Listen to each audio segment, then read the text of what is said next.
Normally we go about 4 hours in these sessions, right? Mm-hmm. Okay, because I kind of need to be done at about that time today. Okay, let's get started. Yeah. Just a little bit of dungeon keeping, as I'm now calling it. There was a question about wild shape. When you're in wild shape, can you still use basic PC actions that aren't on the NPC sheet? You can, apparently. I didn't realize. I thought you had to just do what was on the... It's kind of obvious when I think about it, but yeah, the PHP says that monsters can choose from the options in their stat blocks, or they can use one of the actions that are available to all creatures, such as the dash or the hide action. So Mahkah Snake was able to grapple JL without having to do damage. In terms of NPC sheets, I wanna backtrack on the Raya thing of like having like 2 attacks with the silvered short sword, if that's okay. I think that was a bit of a hasty decision on my part. I think I want to be kind of cautious, like exactly where I choose to homebrew, and having like a silvered short sword like already gives her like a pretty decent advantage anyway.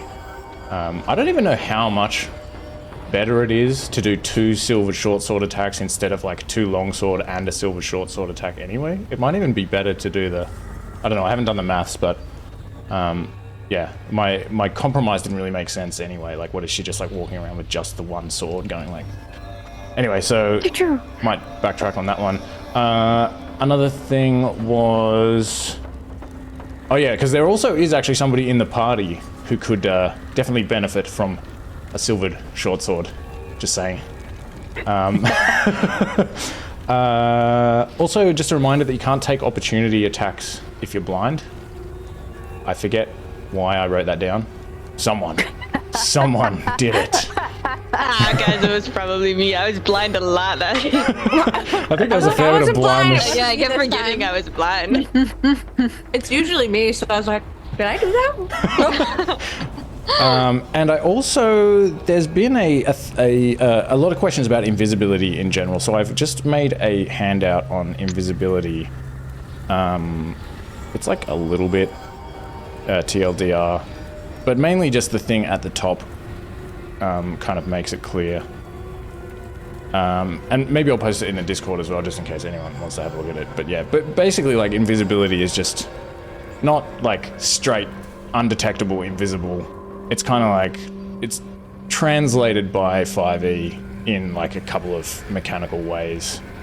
And yeah, I've tried to like make it a little bit clear, because it is like kind of unintuitive the way that it works, but like hopefully that kind of helps a little bit with that. But yeah, all right. How's your computer looking, Rain? Is it loading? Or can you see? I am able to move around and activate a lot of stuff fine in the Elturel stuff. Okay, sweet. I'm hoping because I've like preloaded the Cathedral map. We'll see what happens. We'll see if your screen just goes like as soon as I load it. It explodes. It's just sort of like, all of a sudden we cut to kind of like loading and it's like, yes! Load! Alright. Fingers crossed. But first...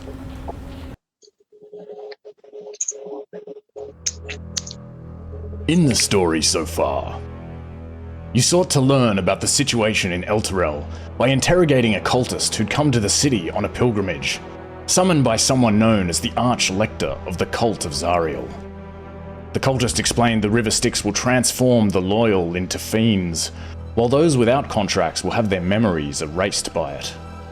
That was before Kensei golfed their head out through the hole where Mahkah's balcony used to be, and took their shoes. As you continued through the city, you discovered some of the devils are petitioning survivors to sign additional contracts.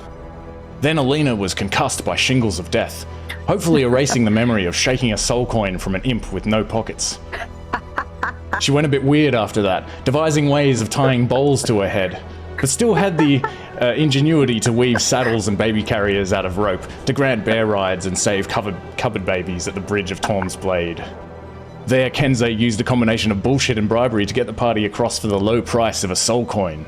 And as reward, he was made to carry Shora while JL led a search through the High District for Mary Bell and rescued his music teacher's magic lute from some looters in her flat. After robbing an undead wizard hanging above a lava pit, Ethel brought water to the people, or triggered schizophrenia in strangers with the message spell, and JL learned that for some reason the Hell Knights recently herded survivors to the High Hall. So you fought your way in, slaying some hellhounds and a barb devil with the help of Mahkah's giant toad and bear. Things became dire when a flock of crazed fans tried to kidnap JL, but Ethel came to the rescue with Featherfall, Alina channeled Lanari, and Mahkah provided snake armor while JL cast an illusion of his hat sticking out from some rubble as a distraction. Once in the cathedral, Alina Lanari scouted ahead and spotted ghasts lurking in the shadows, and Ethel deliberated about casting Tiny Hut. And that about brings us to now.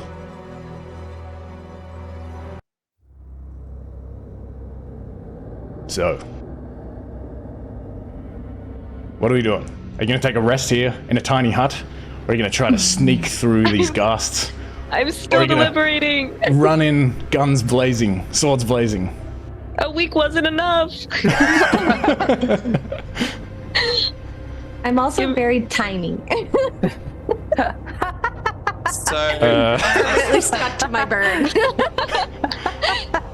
I think that's because... Wait. Does that mean I only take up one tiny corner of an actual square? Yes. Can we all take the tiny spell, please? What the? I think it's because... Guys, wait, are you actually attached to the bird as well? No. Okay, hold on. Well, if I move, the bird moves. Huh. Have you got them think- both selected? Or anything? Maybe. Yep. Okay. It's fine. I Yeah. think that I'm having a day. Don't worry about the mount module. I might switch that off. I have a lot of I didn't- difficulty with it. I didn't mean to. I'm sorry, I'm so small. I think Pass Without Trace really just makes you really tiny, and then you can just run around without being noticed as much. Yeah. Really? I have to review the rules. So, man. depending on how much time has passed and how hurt everyone else is, if I stay in this form, I have more HP. But if we rest, I will probably have to rest for 2 hours, and then I won't have this form, and I'll be back at 5 HP. So I'd have to drop it and then we'd rest, and then I can't use it again. So Why rest for 2 hours? Well, if we rest for more than 2 hours, then Oh, okay. So you Yeah, won't be able to and take a if- long rest because No, it's only been yeah. Yeah. because this will come off in 2 hours, and I'll be back at 5 HP. Oh, So gotcha. I'd have to drop it now to get proper HP back. Short feel Or like- risk dying. an hour, right? Well, I just cast it at the end of that battle, so I'm guessing it hasn't been that long. So as you're having this conversation, you hear this, and you hear footsteps moving towards you through the darkness. What if we just run? What if we just ran through to the other side? All right, let's go. Let's go at it. Try and find. Can I send Luna into that room to the other side to make noise at the top of the cathedral? Oh, I could do that. Hold on. Someone send me running in that direction. I can't. Everything's dying. So someone send me running in that direction, please. All right, Kensei's leading the charge. Are you serious? Okay. Well, My plan was a little bit of a joke. It was honestly, best plan we got. What if we just ran? can I ask Rhea if there's any light fixtures on the wall that like hold torches or anything? You would be able to see, like a variety of candle holders and sconces on the walls that have torches and things and even candles that have been extinguished or. Okay. If I want to check my inventory. Anybody have a torch or something I can light to give her to carry to light? I'm sorry. Do you want 101 candles? Oh yeah. Okay, give her a candle. Okay, I'll give you one candle. Only one though. Okay. Oh, they're finally useful for something. I was gonna say. I'm gonna light that. I think I have something to light it with. Without casting. Hold. Please hold. Actually, sorry. I missed that. Who was the light for? The light source? I'm gonna get Luna to hold it in her claws. Okay. And fly into the room. And see if that works. What are you trying to do? Get Luna to carry the lit candle into the room. But what's the outcome that you're hoping to? To see if I can light any of the other sconces or anything in there to light up the room so we can see what's in there. I'd say that you would struggle because Luna holding this torch, or certainly won't be able to hold a candle, but holding a torch wouldn't be able to land, wouldn't be able to hover long enough to hold the torch next to another torch to light it. Might be able to light a candle on a successful flyby, maybe, but it's going to be by that time. So Alina Lenari is well aware that there are many ghasts in the next room. Okay. You feel like basically a sneeze, a moderate volume sneeze would be enough to attract attention. But if we have an idea where we would like to go, Mahkah can send his toad buddy and Bear in the opposite direction to draw their attention out. So they go left, we go right. In doing so, just before we head off, Mahkah just wants to take a knee and ask Shura. I say, excuse me, cultists, have you seen Shura around? My friend Shura? No. She shakes her head. Yeah, if you see her, can you please let her know or ask her whereabouts was her uncle in the High Hall? He's very important in the offices. Upstairs. Oh, upstairs. Okay. So, thanks very much. But if you see Shura, make sure you tell her not to run off because it's pretty dangerous around here. Okay. Okay, and stick close. Okay. All right. Luna and the companion toad and bear. All right. They're team Luna will scout. one way. Team distraction. Distraction force. We're team running very fast. Okay. Okay. Hooty hoot. Okay. So let's roll for Every initiative. time you pause the game, I go, oh no.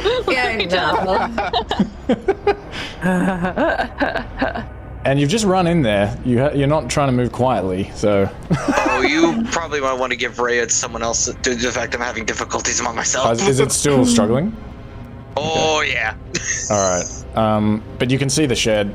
You can see steps. Yes, I can see the screen share. All right, cool. That's why I was saying, someone I'll lead me give- into the open fire. Where am I? I'll give Rhea. Who wants Rhea? I could probably do Raya today. Okay, sweet. Okay. All right, you should be able to move Rhea. Oh, except you can't because the game's paused. That would explain why that happened. I was like, I'm very glad that I got low on the initiative.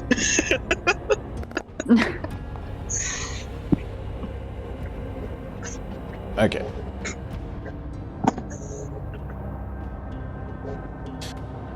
So, as the toad and the owl, is the owl holding like a light?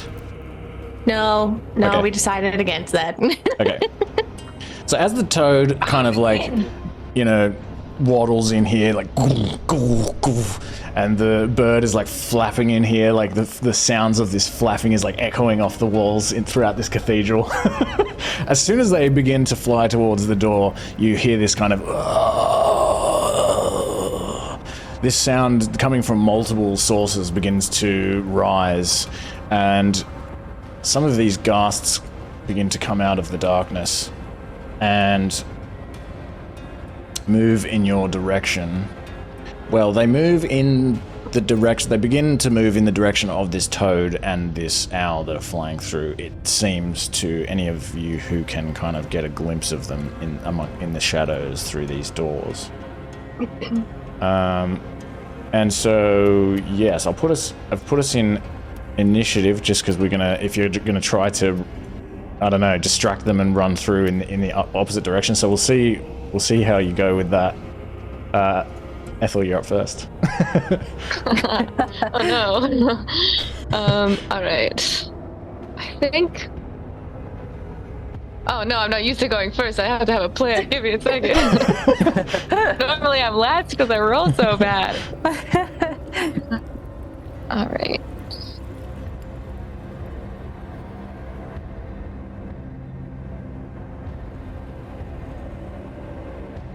That didn't work at all. I'm trying to measure from me. Okay. So I think I can put...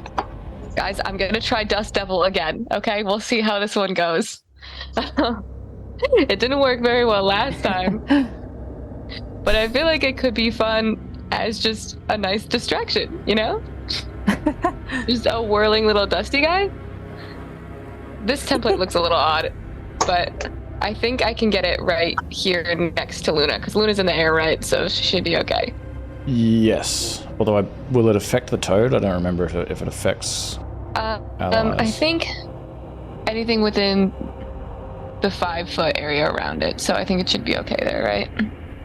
But the toad won't be able to move through the door. Oh. Well, I shouldn't. It's up to you what you do with your Dust Devil. Also, I guess it is up to me. I don't like it though. As the sound of these ghasts rises and you all kind of begin to move into action, Lulu also says, I hope these things can't just smell us. Interesting. All right, I forgot that I can move, so I can move and then I can get it in the place where I want it. So listen, guys, it's been a while since I've played D&D, all right? And I also don't remember how to move the template. This is a great first turn of the round. Okay, anything else? Well, I was just gonna move the template to the other side of Luna, but for some reason it's not letting me click on it. Oh, okay. Maybe I'll move it to the other side of Luna. You won't be able to really put it... Well, I guess that's okay. We can say that. Yeah, it's within 60 feet and I can see it, so I think that should be all right. Okay.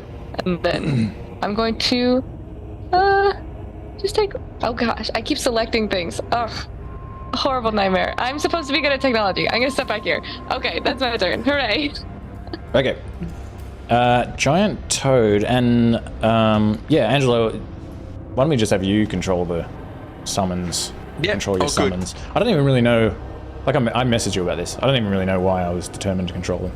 Because everyone controls their familiars anyway, so I just feel like it'll actually be a bit more fun for you if you don't just have to sit here and watch me easy. Bungle your that's fine. Your toad. Bungle your toad. Jabba. That sounds. It's British. Although I will bungle your toad whenever you like.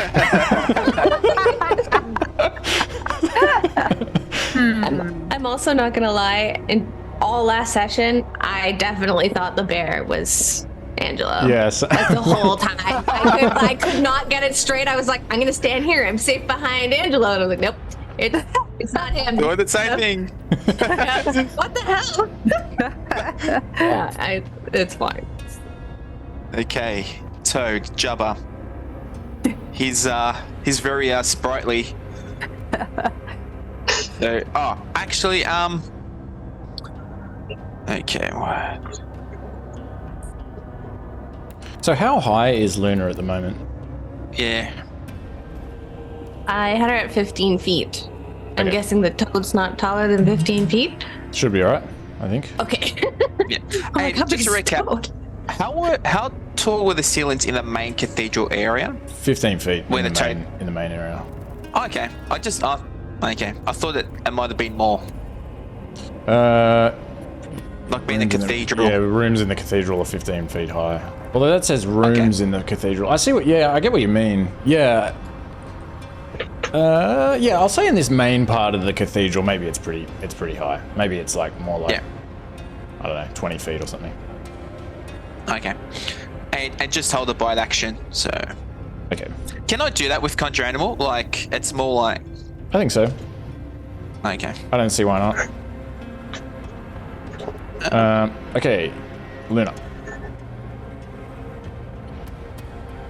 Alrighty. I'm gonna go a little further in. I can't see with her, so I don't know what's here. You can tell her where to go. Yeah. And I can move her, but yeah, once she Okay. moves out of your range, you'll have to use an action to see through her. Okay.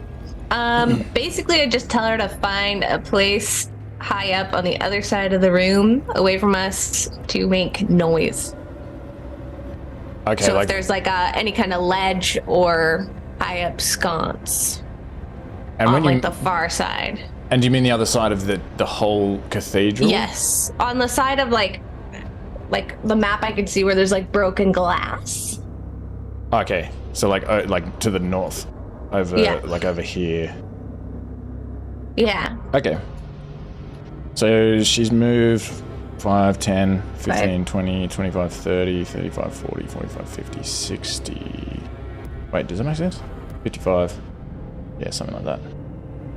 Oh no, that's 55, so she can move all the way to here. And I mean, she can take a dash action if you want.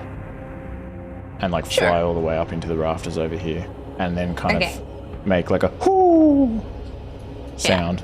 Perfect. And Beautiful. when she does that, that like echoes like throughout the entire cathedral. Like it's very loud. Whatever is in this cathedral is well aware of you now.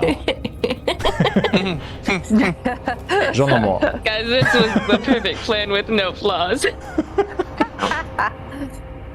Alrighty. Ooh. A lonely ghast. I think I'm just gonna. Can I hide? Yeah, you can take the hide action. And can I move off hiding?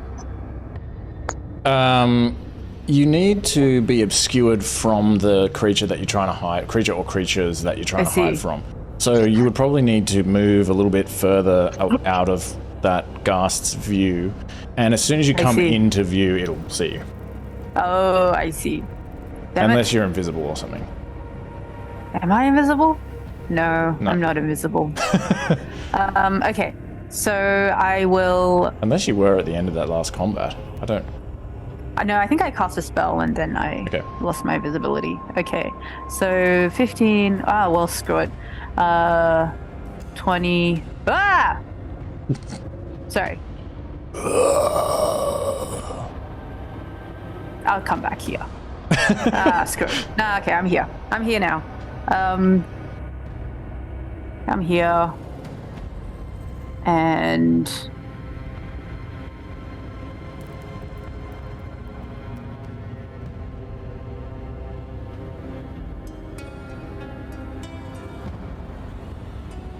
I'll mock it viciously. Okay.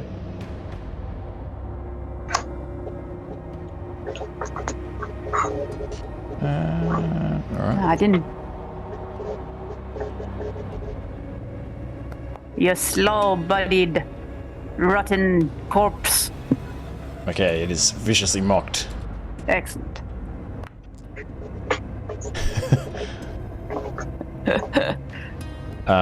Three psychic damage.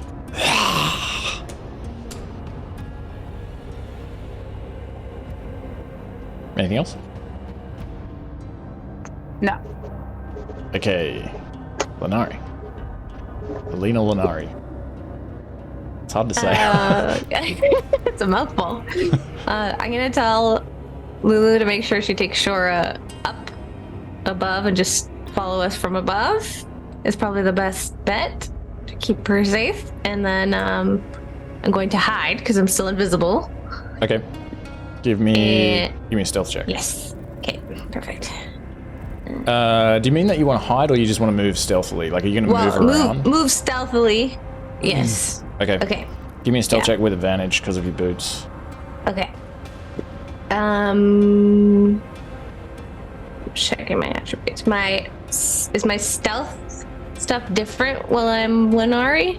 Or do I still use Alina's? You use Lenari's stealth, but you have advantage because of the boots. It should be, I set it up properly now so that it shows you your gear and stuff. But yeah, you still gotta use her stealth, unfortunately. She's not as stealthy as Alina. Okay.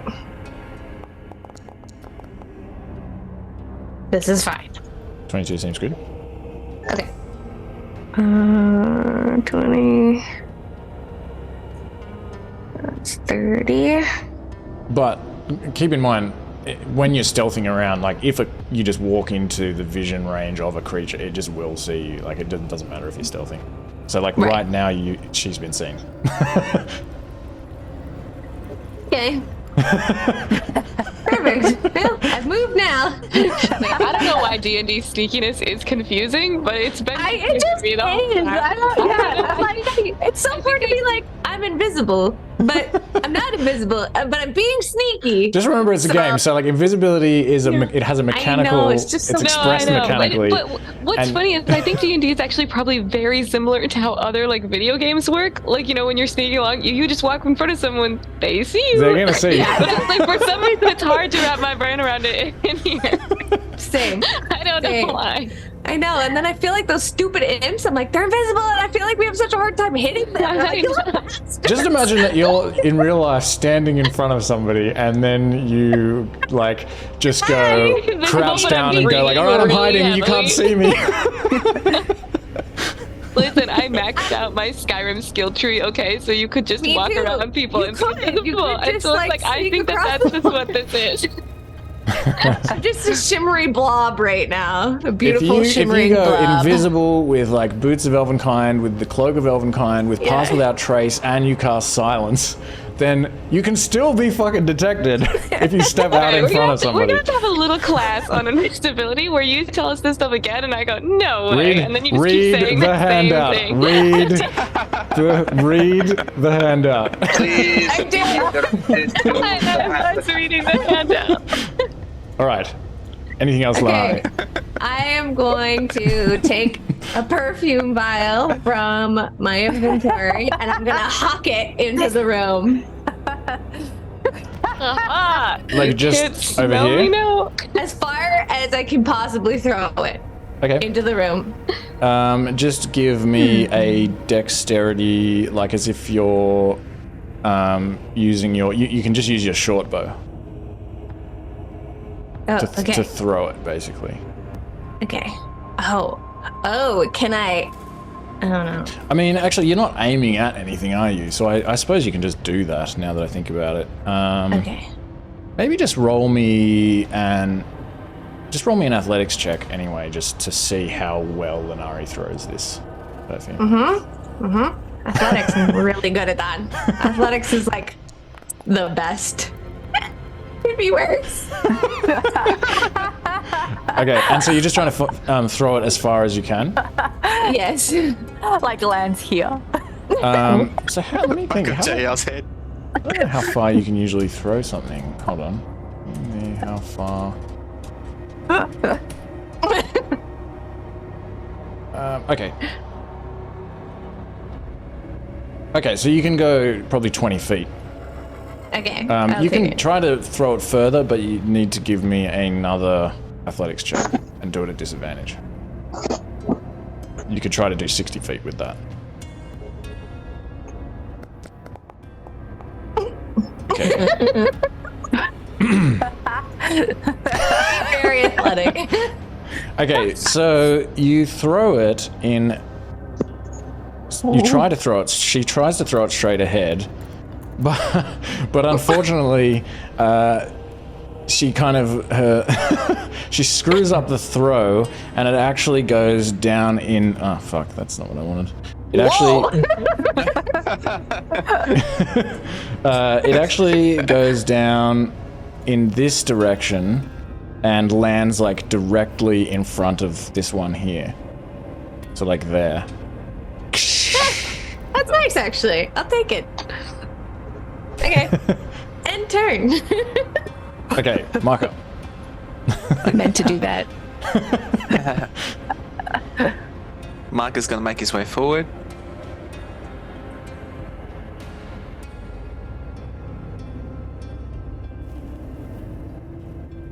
Into that position. And...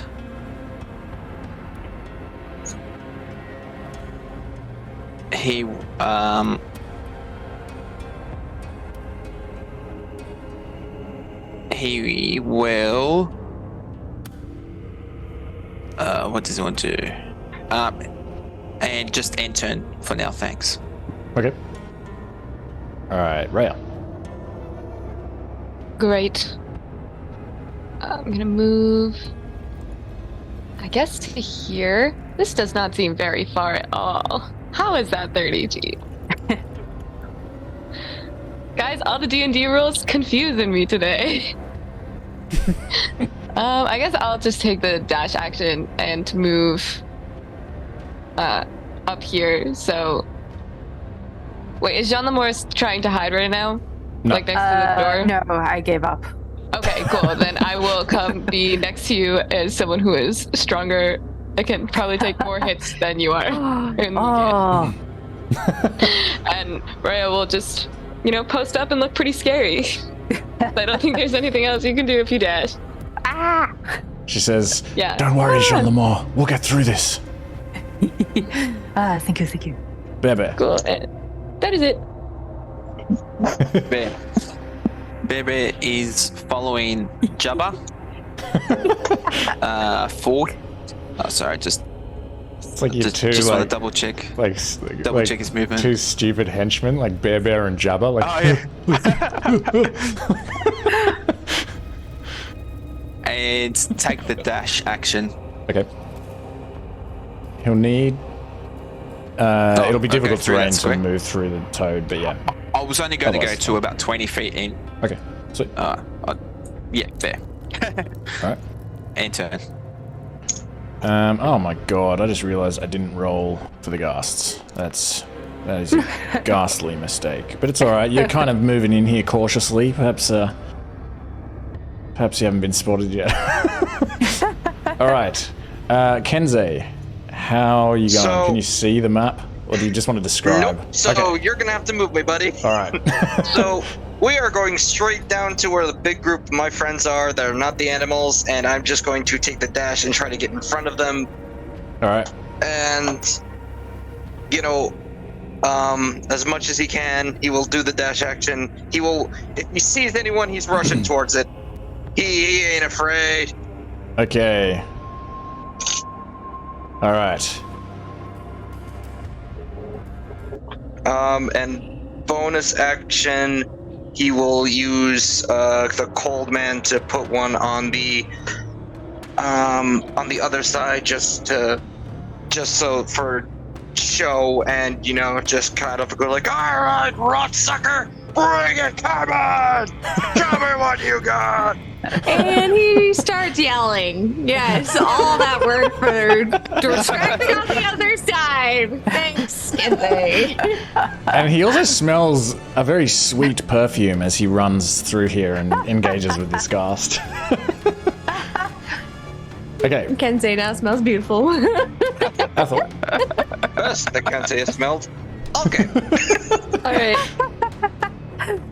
I'm going to use my bonus action to move my dust devil 30 feet, 5, 10, 15, 20, 25, 30, over this way, and I can't move that template unless I'm doing something incorrectly, and I can move that template, and I just do not know it. So use the second icon down, which is the ruler icon. Oops. And Sorry. once you have that, you should be able to... I'm silly. I don't know what I'm doing. Okay, that makes sense. Right. Then the only thing is, do you need to be able to see where you can you see where you're moving it to? I don't know. Let me check. I know I can move it 30 feet.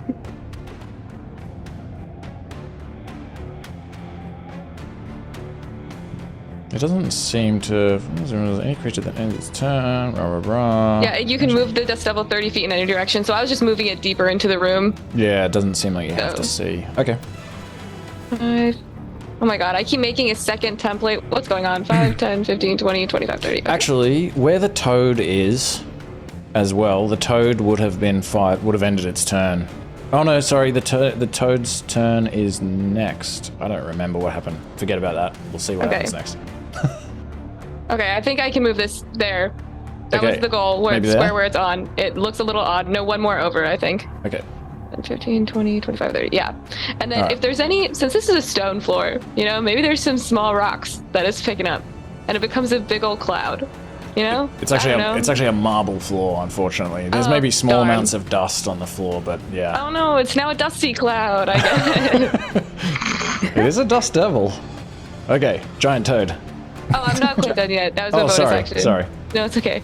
I'm having trouble just moving everything. My computer's a little laggy too, but... Okay. 5, 10, 15, 20, 25. I think... if I move right here... If I can see this ghast, can I hit it with something? Like if Ethel... I think I have a line of sight on that one. Yep, potentially. Okay, then I'm just gonna chill touch that one. Okay. The only thing is, let me see, 1, 2, 3. You actually cannot hit it from there because there's 3 people in front of you. Oh, okay. Then maybe I'll just be done. Yeah, I think it's probably. Yeah. If I move one more step forward, because I only moved 25, would Lenari not? Yeah, if you move to there, you can then probably. Oh gosh, I don't know where I just moved. I don't know what just happened. Okay, I'll move. I'm running I'll move across the screen. Listen, I want to be on the frog side. All right. Okay, you move to here. that's perfect. It'll have. It's still pretty hard to hit, but you'll have a better. You feel like you might be able to hit it. I'd rather try and attack than just stand here, so we'll go with that. 18. That hits. That hits. Nice.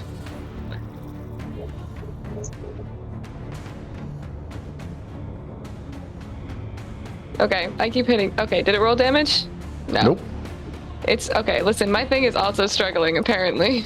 Okay, I'll tell Or you maybe how it's to. just me. Okay, so as you watch this ghastly hand move through this ghastly ghast, you notice from a distance, trying to look over Rhea's shoulder and Kensei's shoulder, that it just continues to kind of come at Kensei and seems completely...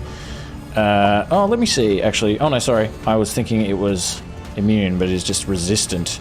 It seems less phased than you might have hoped. Ah, darn. I get all these guys. But also, if you want to just go to the top right-hand corner of the screen and click on the 2 cogs for the game settings, and then scroll down to configure settings, or not scroll down, but click that first button that says configure settings. In the game settings where it says core, if you scroll down a little bit, you should see a performance mode thing. You can lower that, and you can also lower the maximum frame rate, and a couple of other things in there that should hopefully improve your Nice. performance. That should be helpful. Thank you. Sorry? Okay. Jabba. Okay. Jabba's making his way along. Breaking. The only thing is you probably can't see. Hold on, let me just give Jabba. Oh, yeah. Although this is a bit... Oh no, vision is enabled for Jabba. Can you see? Yeah, I've got Okay. Jabba. So just... 10... 20, and he'll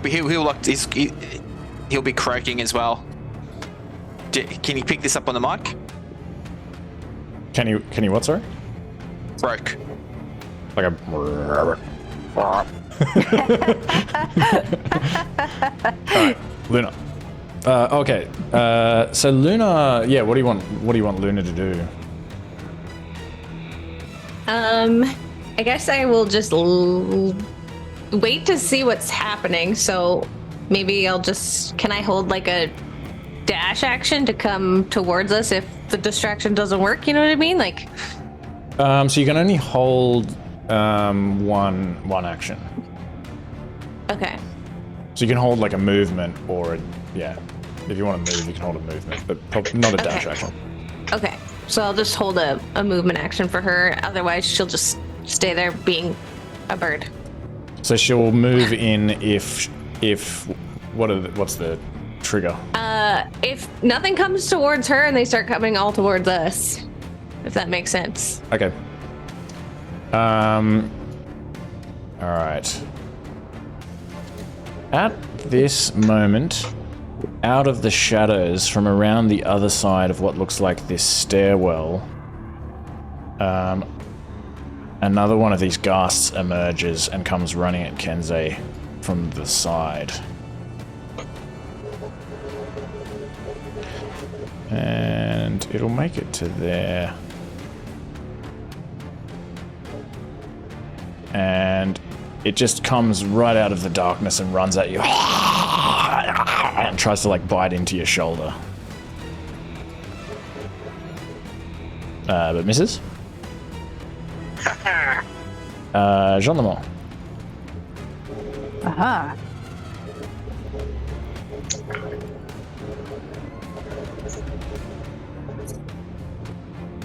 Come here. And I will,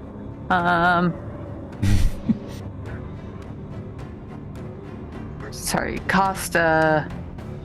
keep casting Vicious Mockery on the one that's here. Which one was that, sorry? Sorry, this one? Okay.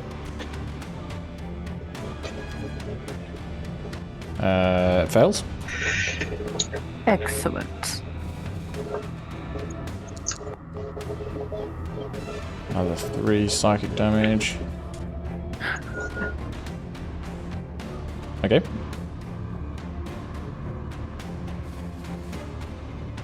Yeah, in 10. Okay. Alright, so this one will... Well, Kensei's come running at it. The cold man's appeared behind it. It doesn't really know that yet, so it just reaches out and tries to claw Kensei. It does. Well, okay, it misses any, but it did have disadvantage from like the previous. Yes. Yeah. Sorry. That's right. So it should no longer have that anymore. Yeah. Misses anyway, Lenari. All right. I'm gonna move in. Can I squeeze here? Yep. Through this doorway? Okay. 15.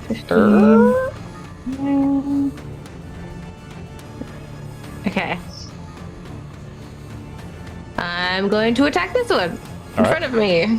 And have to realize what I'm doing because it's different. I can cast Booming Blade. Okay. So I'm gonna dagger this one with Booming Blade as well. No. 9 misses. Alrighty. And you can make a second melee attack if you're using a oh no, you're not using a dagger. Okay. No. Alright. Okay. That is all I can do, I think. To reread her stuff again after a couple weeks. Okay. Okay, and now from the other side of the other stairwell, another ghast comes out from around the shadows, probably a little bit further away. Hello from the other side. Runs in here and attempts to slash at Bear with its claws. Bear, no! It hits, so also Bear needs to give me a DC 10 con save. And takes 12 slashing damage. No problem.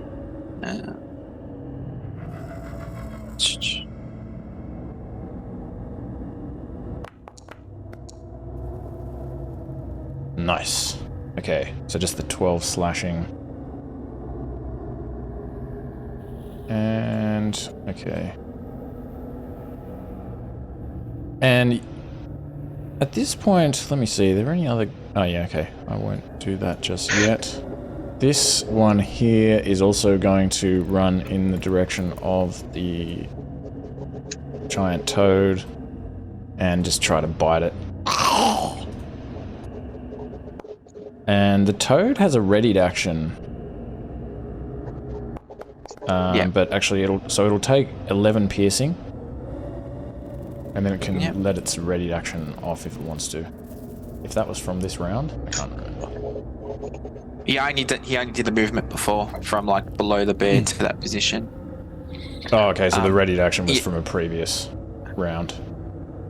Oh well, sorry. He had previously he had the ready action, and then on that turn he only moved, so he kept the ready action. Okay.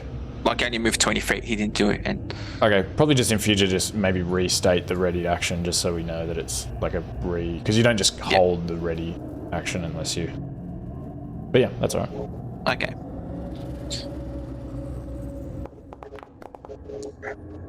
Miss. Okay. Okay. Okay, Shora is going to basically, I will say that she can use her movement. I don't know why she's in the initiative order, but I guess she is. She can use her movement to kind of like climb into. She's basically going to kind of give the help action in a way, and Lulu will use a action to sort of put her in this pouch on her turn. Oh. Okay. So at this point, Shora charges in with like the broken bottle I gave you. immediately slain.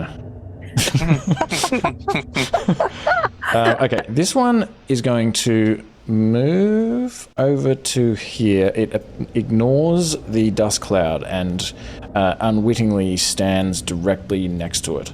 And it is then going to try to claw the giant toad.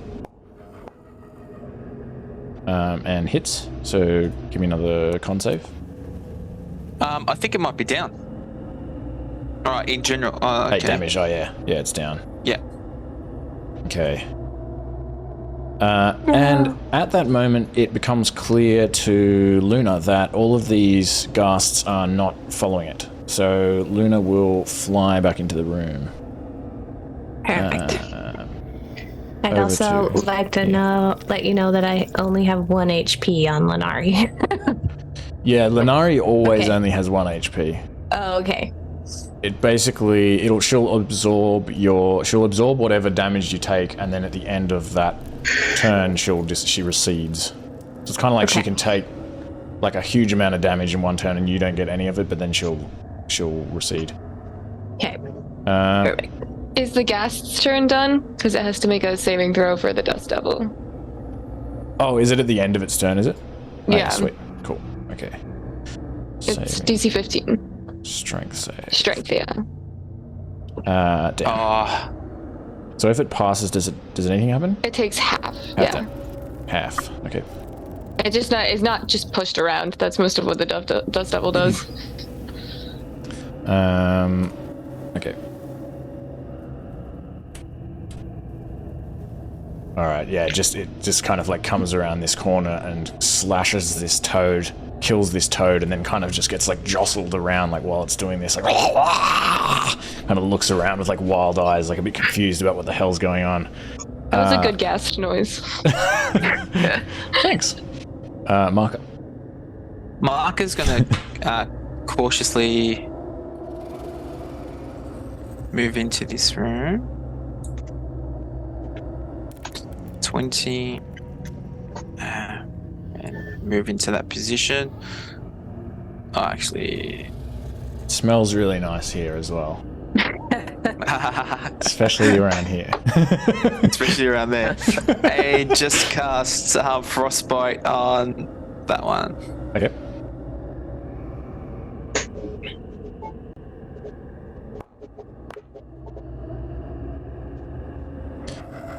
Okay, fails. Oh. Okay, takes 2 cold damage. And disadvantage on the next attack. Okay. Okay, Rhea. Nice. Rhea's gonna come down right here. Also, turning the performance down helped a lot, so thank you. Sweet. I made it way better. And then to do Rhea's multi-attack, do I attack twice with the longsword? Is that what is happening? Okay. 2 with the longsword, and then you can use the silvered shortsword. Okay. She's just going rogue and attacking Lenari, I take it? Yes, of course. She's done. I finally get control of Rhea, and I'm going to use her to attack everyone. I've always hated you all. Okay, 11 misses. Damn. Lenari or the ghast? That hits. Hooray!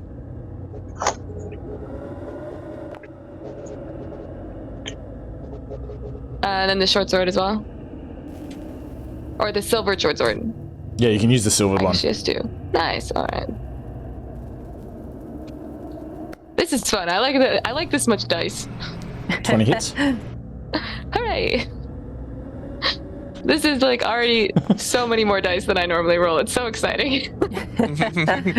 You can always multi-class into a barbarian. I thought there was some talk of that. It was. Okay. Ethel immediately dies because she goes near anyone that can do damage. To multi-class into a fighter would be hilarious, and just dual wield scimitars. I think Ethel would be best as like, what's the Battle Master one where you're just really bossy? She just yells from the background, attack! Come on, man! Okay, Luna... Luna and Shora collaborate to put Shora into this baby carrier that Alina weaved out of some rope, and then Lulu is going to pretty much just fly down in this direction. Actually, she can fly like a long way. 120 feet. So she flies like all the way in here to make sure that Shora is safe. Okay. Brown bear. Okay. Could Bear move into that position? I mean, that position through that gap there? I mean, not that far to disengage, but that. Yeah, that's right. Okay. And he wants to make some noise as well. Growling to get their attention. And then attack this one here. What does it sound like? No, I'm just kidding. You don't have to do that. He's like, the old bite claw combo. The old 1-2. That hits.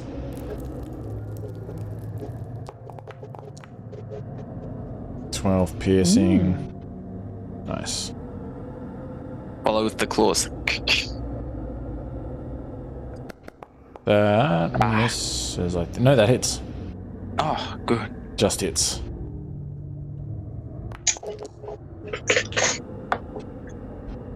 Okay. Alright. And then turn. Okay. Oh, actually, I nearly forgot. The bear, because it starts its turn within 5 feet of this creature, it needs to also give me a con save. Because the overwhelming stench that is being emitted from this ghast is an overwhelming stench that is being emitted from this ghast. Sweet. The bear manages to like put its paw over its nose as it like runs around it. Okay, Kensei, what do you do? First, Alina, can you scroll down, please? I was hoping it would load by now. Sorry, that was my bad. Nope, no problem. This is new for a lot I of was people. distracted. I was like watching, focusing. Get it back. Oh, Yeah. We and I'm just gonna use the cold man to attack the one that's in front of him. Okay. But first, con save. Yes. Thank you. But thankfully for Kenway, he has advantage because it's against poison. Do we still smell it? Because the perfume? Does it smell nice? I would maybe be willing to give him advantage for that, but he's already got advantage. Especially since I accidentally did it and without knowing that was a thing. A whole bottle of perfume is pretty strong, you know? Yeah. Yeah. I was like, yeah, damn, we're safe over here. Remind me of that. Perfume by Remind me of accident. that on your turn. We'll see. We'll see what happens. Okay. It's Ethel. good quality perfume as well.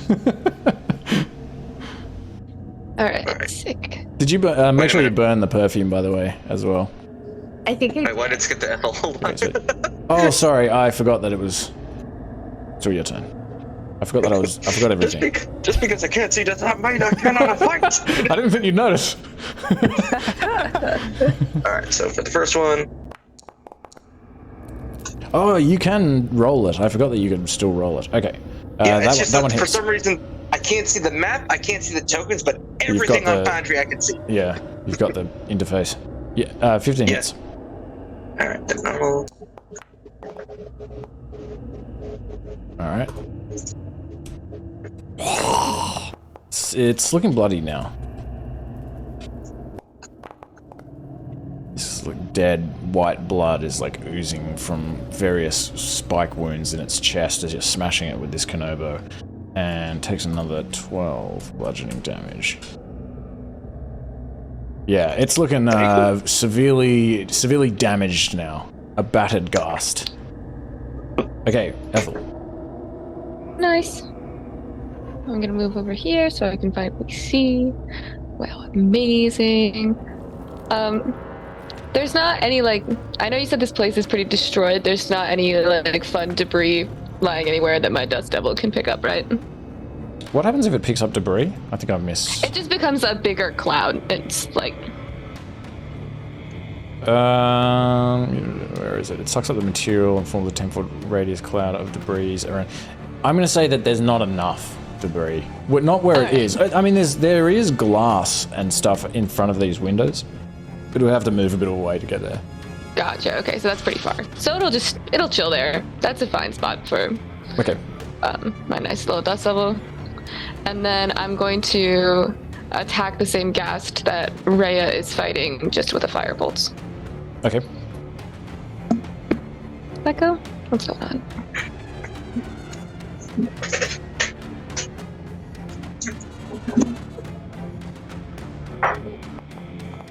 That's a hit. Hooray! I would hope that 26 would hit. You're like, miss, and it's like, oh no, what happened? What kind of super ghast is this? Okay. It's bloodied. Alright. Luna. I have a feeling that the bear is going to be fine on his own, so just as far as she can get closest to us. I think I can maybe move her now. Yeah, I think you should be able to. Okay. Yeah. Oh, if I click the right tool, yeah. I'll just get her to 60 feet. Okay. Yeah. Perfect. Okay. This one is going to... It's going to attack Lunari.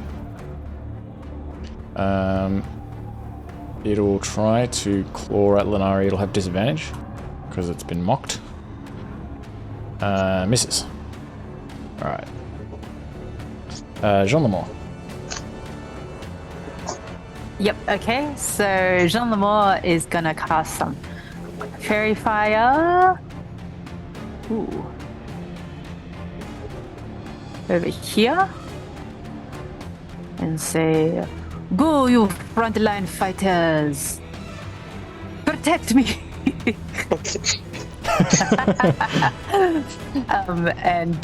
And turn. Okay, pass. And Oh my god! Fail. You got this one though. Okay, good. Alright. Go, my fine warriors! And this whole area is lit up by this regal gold light as this ghast begins radiating a regal gold light. I've just got nothing. I've got nothing today. All right. This ghast next to it is going to just attempt to bite Kensei. It'll have disadvantage as well. And actually hits. Okay. Jeez. For 12 piercing. Alright. Hopefully this applies the damage to me. Yep. Looked like it did. Okay. Okay, Lunari, make me a con save because of the stench, and you can do it at advantage because of the perfume. I like it. I like the idea. Yeah. Good thing. Nice. I would have horribly failed. Woo! Oh yeah. Okay. Yeah, we will talk about it. Okay, now that I understand that I have more things in features, I'm gonna just drop my dagger and use my rapier to attack this one in front of me. Okay. With advantage. Moving blade. yeah, with advantage. Yeah. I'm excited. Did I click it? Am I lagging too? Oh, I just clicked it a bunch of times. Here, That hits. And this is with booming blade, did you say? Yes. Okay, Yes. sweet. Booming rapier, according to the Yeah. feature, because I fully read it this time. Okay. I didn't roll the damage. Sorry. That's alright.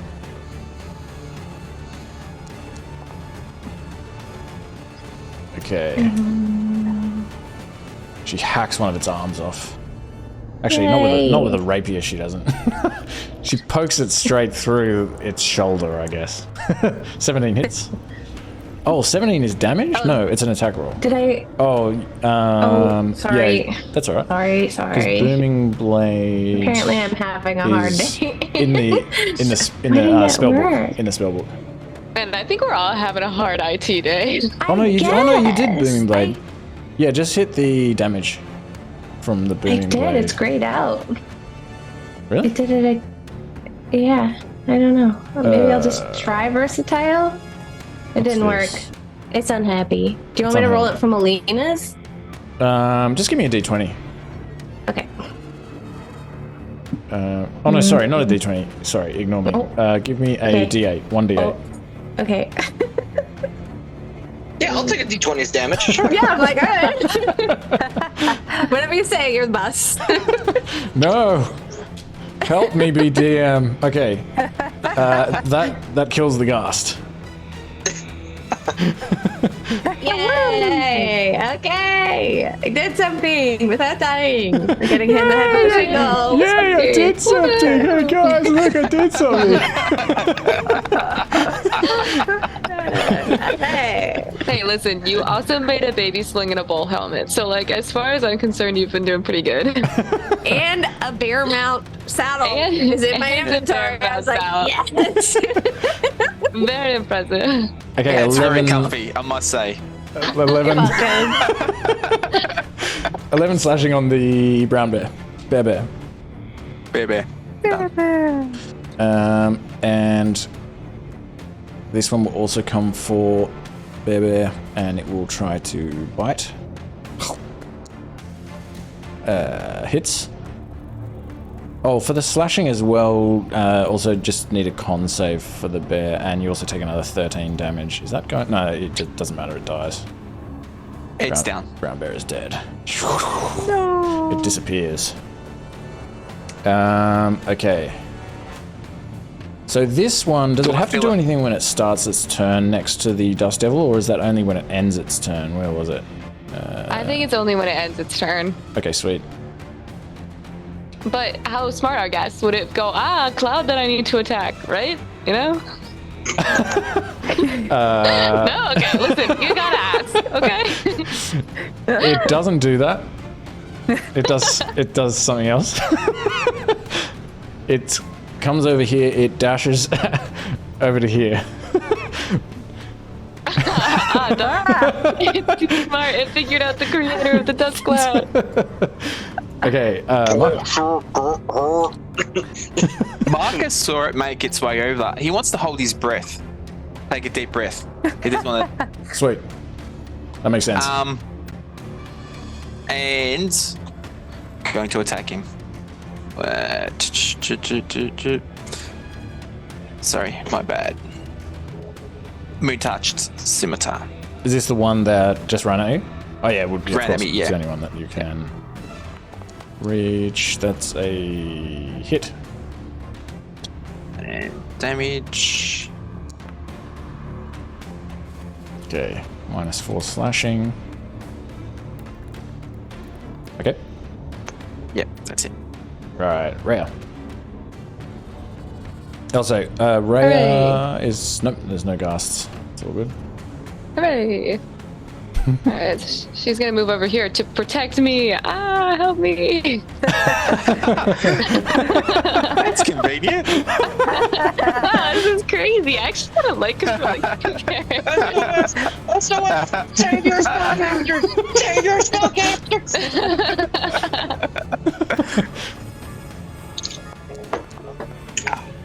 Miss. Oh, okay. What? The 8 doesn't hit? What? What? I'm so upset. That's a hit. Right. I love the dice. Okay, 7 slashing. And then the silver short sword. Yep, that hits. Nice. So yeah. Alright. Just stabs it right in the gut with the short sword.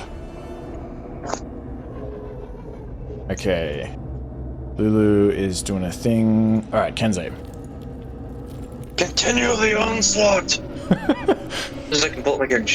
It's easy enough when you're just in combat in the lead, like, because you don't have to go anywhere. So it's Nope, I just keep hacking and whacking and smacking. like, I don't know what I'm doing, but I'm killing something. 24 hits? I don't think this guy I don't know what we're doing, but something's done. Oh, before we do that though, give me a con save. Oh, right. What? With advantage. Yeah, because Because of the perfume. No, sorry, and anyway, because of the poison. Poison resistance or whatever. What you got? Yep, that's fine. Good. Okay, and now you kill it.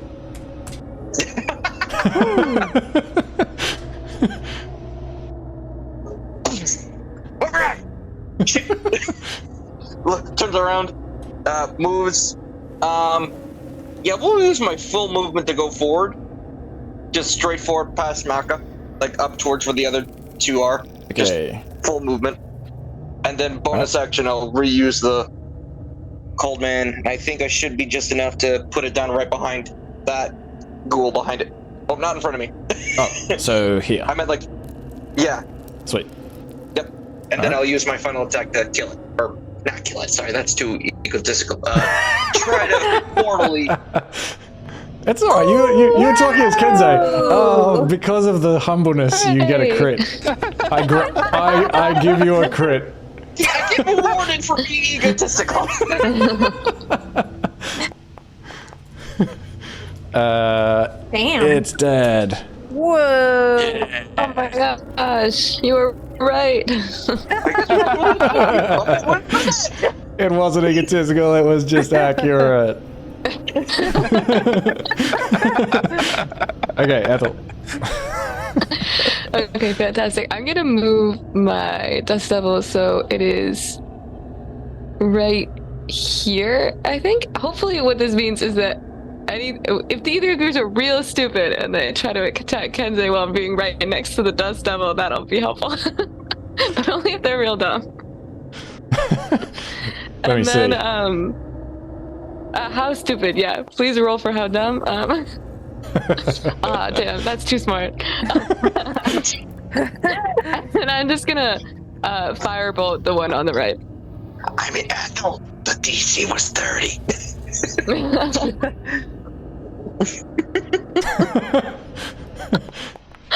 That's a hit.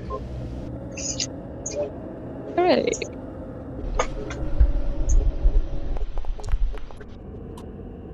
I don't know what these dice are. It's just funny, sometimes the dice will roll and they're not ones that I like set up to be the colors or something, and I'm like, ooh, a fun surprise every time. Ooh, pretty. Ooh, pretty nice. Okay. Alright, that's it for me. That one is looking pretty crispy from your fire bolts. Nice. Luna. I feel like Luna's having a stroke flying all over the cathedral because she comes over to go help one and then they die and then she's like, okay, I guess I'll fly back over here. Oh gosh. Oh man. Help action on this one. Help action. Okay. And then just out of the way. Okay. Like, Jail. Okay. Jail is gonna do some running. 5, 10, 15, 20. Ooh, smells nice here. 30. Oh, thank you. And then also gonna throw over a mockery at this guy. Okay. He's gonna say, "Ugh, looking at you gives me a rash."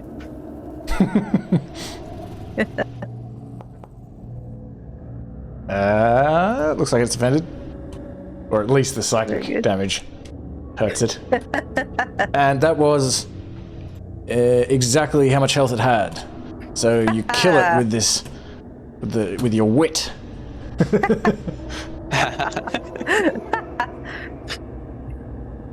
Excellent.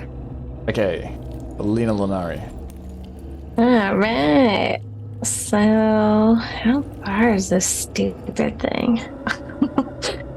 Pretty far. 120 feet more? No?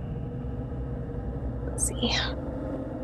Oh, apparently I switched myself. I don't know what I did. There's a button in the top right. Hold on, I will give you back. I'm so sorry. That's alright. That shouldn't be a problem because she's only on 1 hit point anyway. Okay. I'm gonna cast Eldritch Blast on the last one. A minute. Ooh. Yep, that hits. 5 damage. Okay. Alright. Hit it square in the chest with this Eldritch Blast, and it's kind of like blown back to this large stone structure behind it, but doesn't fall over and continues to run towards Kensei. Did we say I have 2 beams? Because Yes. I'm level 5 now? Okay, Yep. so do I just roll attack again? Or damage again, sorry? Or attack? Roll a second attack. Oh, okay. See how I don't use spells and I don't know what I'm doing? I always forget that as well. I think Yeah, I'm well, pretty I sure looked it's a and second it's attack for that. Okay. Yep, that hits. Okay. Ooh! That was a good one. Nice. And as it like kind of, Hooray! steps forward from the wall and begins running again, then it just gets hit a second time and the same thing happens. It just gets like pushed back against the wall, like it like shakes its head like Stun locket! Stun locket! Yeah, make separate attack rolls. Yep. Perfect. That is it. Okay, now it runs at Kensei and it can reach and it's gonna try to bite. And then it just decides to move 5 feet to the left just for fun. And it misses. Sure, Mahkah. Okay, Mahkah would like to move 5, 10, 15, 20, 20. Oh, sorry. I'm supposed to be on the diagonal. I'm supposed to be on the diagonal. I'm supposed to be on the diagonal. 25, 30. I'm supposed to be on the diagonal. And he'll like to thorn whip the Sweet.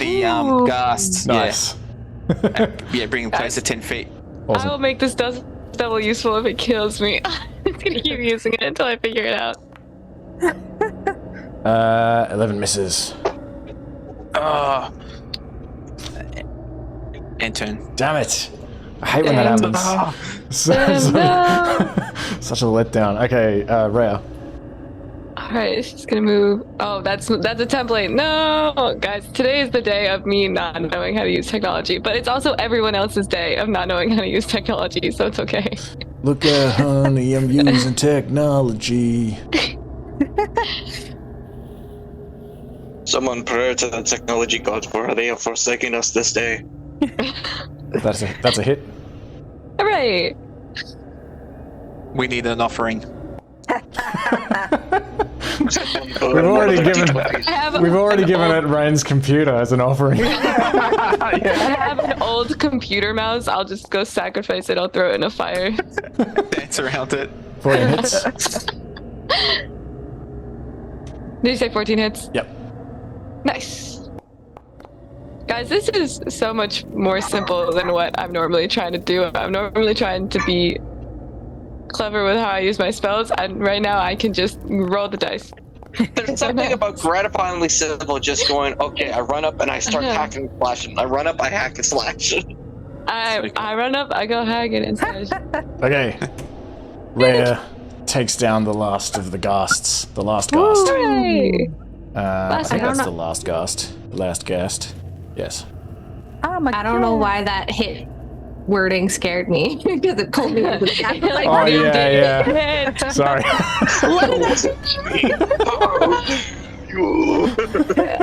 Especially since I'm trying to be conscientious about where I'm looking too, because Kensei's looking at my screen, so I'm not just like browsing around the map, looking at stuff, looking at the lighting.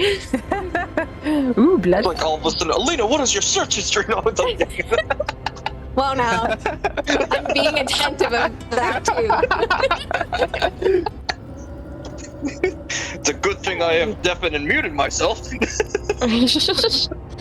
Okay, so as the echoes of combat cease, you all find that you can still hear this kind of strange click-clacking sound that I mentioned in the previous session. And you think even that you can hear some muffled voices coming from further into the high hall. You can't tell what they're saying, but you can just kind of hear this.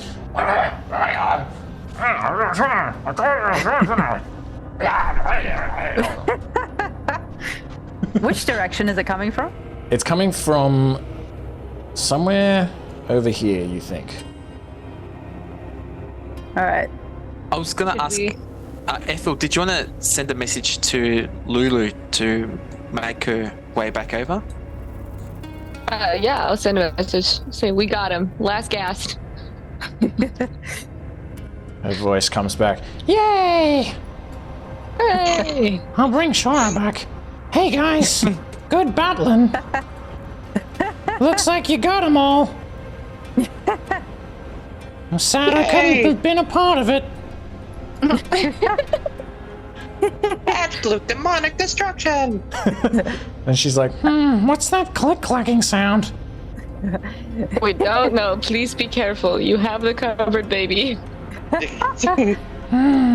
Okay, I'll stay at the back of the group. Near Rhea.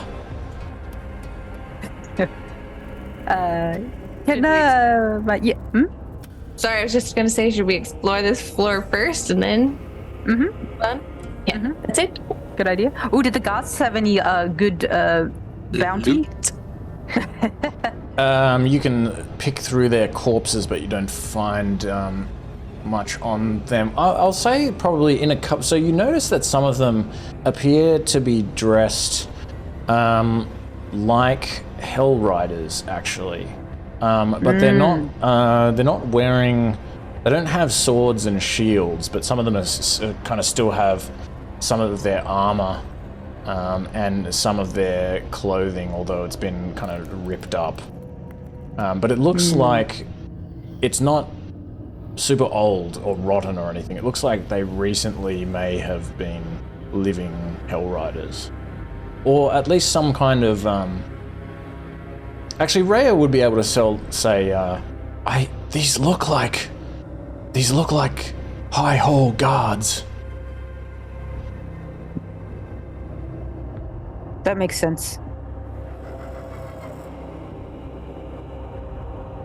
And as you're standing there, you just hear the flapping of leathery wings. And it's hard to determine exactly where it's coming from because it's kind of echoing off the walls and the ceiling of the cathedral. But you hear it, it seems to like approach you, and then it seems to move away from you again, back in the direction where you can hear this click-clacking sound.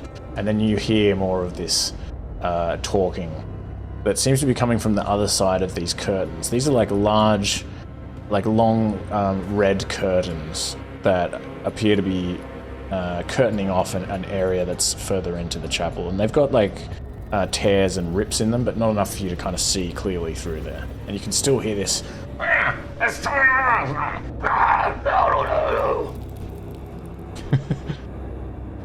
Shall we? Mahkah whispers to Lanari, do you feel like going up and having I was just gonna a say. listen? I'm going to stealthily move, and I'm gonna be like, yeah, I'll go take a peek. Okay, give me a stealth And check. okay, I was going to say, before Lanari heads off, I'm like, you can fly, can't you? I can, but So, once a day, once a and day. Okay. I already did it. Okay. I got excited, we changed, and I was like, I can fly. Oh, that's okay. We needed that anyway. Okay. Yeah. Dang. Now I'm sad. Now I want to fly again. Okay.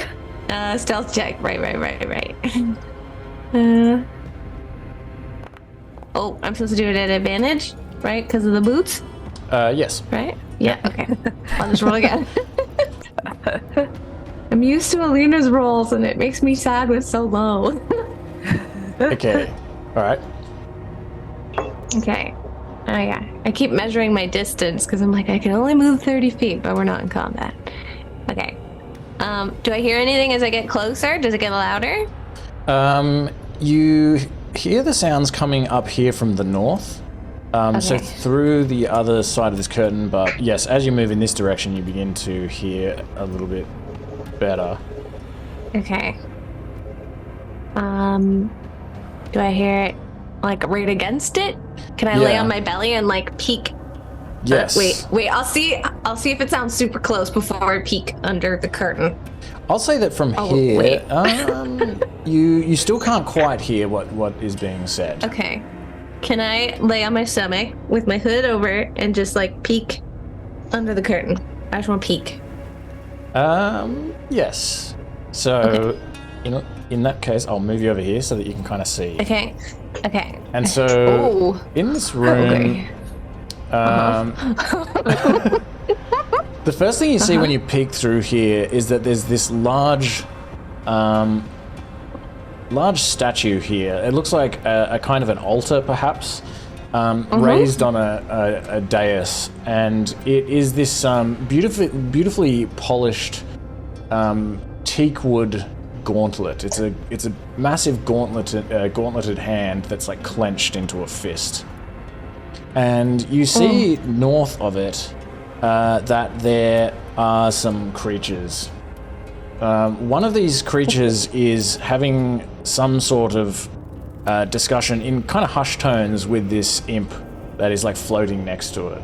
And this creature is like a pretty large, like humanoid-looking creature, but it has this like strange white skin and these long extended arms with these long claws and these. It has like a long kind of lizard-like tail and, of course, big leathery wings behind it. And it has this like horrible kind of fanged mouth on this like extended, elongated skull. And it's holding this like massive, what appears to be some kind of devilish longsword. And it is talking to this imp, and you can hear it saying like, "So there's a lot of them. How did they get in here past Rockius?"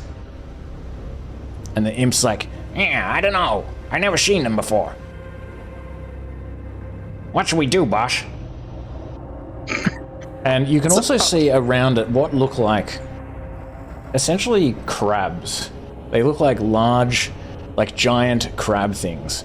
And you can identify these as being the source of the clicking sound. And these things like, let me see. Yeah, they are like these giant-sized crabs with spines protruding from their shells and openings in their backs that are emitting fire and the vile smell of sulfur. You can smell it like even from where you are down here. And yeah, they've got these like sharp legs that are click-clacking on the marble floors of the cathedral, and it's echoing echoing all over the place. Okay. I'm gonna like slowly put the curtain back down and like scooch back, and then walk back and be like, nope. Get back. Nope. Further back before I say nope. So Nope. it will be morally appropriate to start playing Crap Rave. It is never morally appropriate, or even immorally. It is not appropriate in any way. I'm just gonna say, so that's a no-go right now.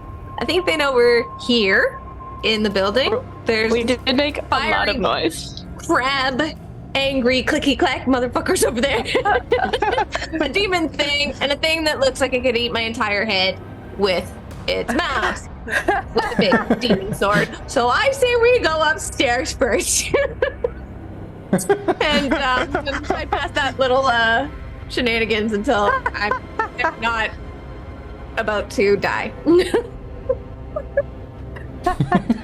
Quietly move quickly up the stairs, everyone. This is your flight attendant. Okay. Please move upstairs. Single In a file. orderly, single fashion. Oh, I put a template on me. Oh no, everyone ignore that. Oh yeah, sorry, I forgot you were controlling. Hey. Please remain calm and move forward. Kensei hangs back, not moving. Nobody knows why. As Okay. I move, So I can't. wait, can anyone control? Can someone who wants to control Kensei's token? Yes, I'll control it. That's fine. Okay, sweet. I will quietly, stealthily move up the stairs first, and just tell them like, hold here, so I can make sure I'm not gonna get eaten by a crab as I walk up these stairs. Move quickly. Hold up. Move quickly. Hold Move up. quickly towards the stairs, out of the big area where they can hear you Listen. talking with your big chain. We're playing like red light, green light, okay? That's Yes. what's going on. And it's gonna be like Squid Games. If I turn around and you're still moving, you're done, eliminated. Okay. Okay. As you climb up these wide stone stairs, this circular staircase, it probably takes you about 20 feet up to what looks like a second level up here. And up here, how far do you go? Do you kind of creep out onto this level, or? Is there like, does it like open right up, or is there like a wall and then it opens up? It opens directly up, but I will do this with, we can assume that there's just like an opening here. And Okay. I'll just do this theater of the mind if you go up there. Okay. Okay. So up here you see this basically like a balcony or like a loft area. It's a large area, and you can see from the stairwell as you come up that there's a magnificent pipe organ up here, and it looks from where you are that it's a very grand organ. It's got these like ivory keys that are practically glowing, yeah, there's almost you just kind of get this sense as you look at it that there's almost something special about this pipe organ. Is there any sheet music up there?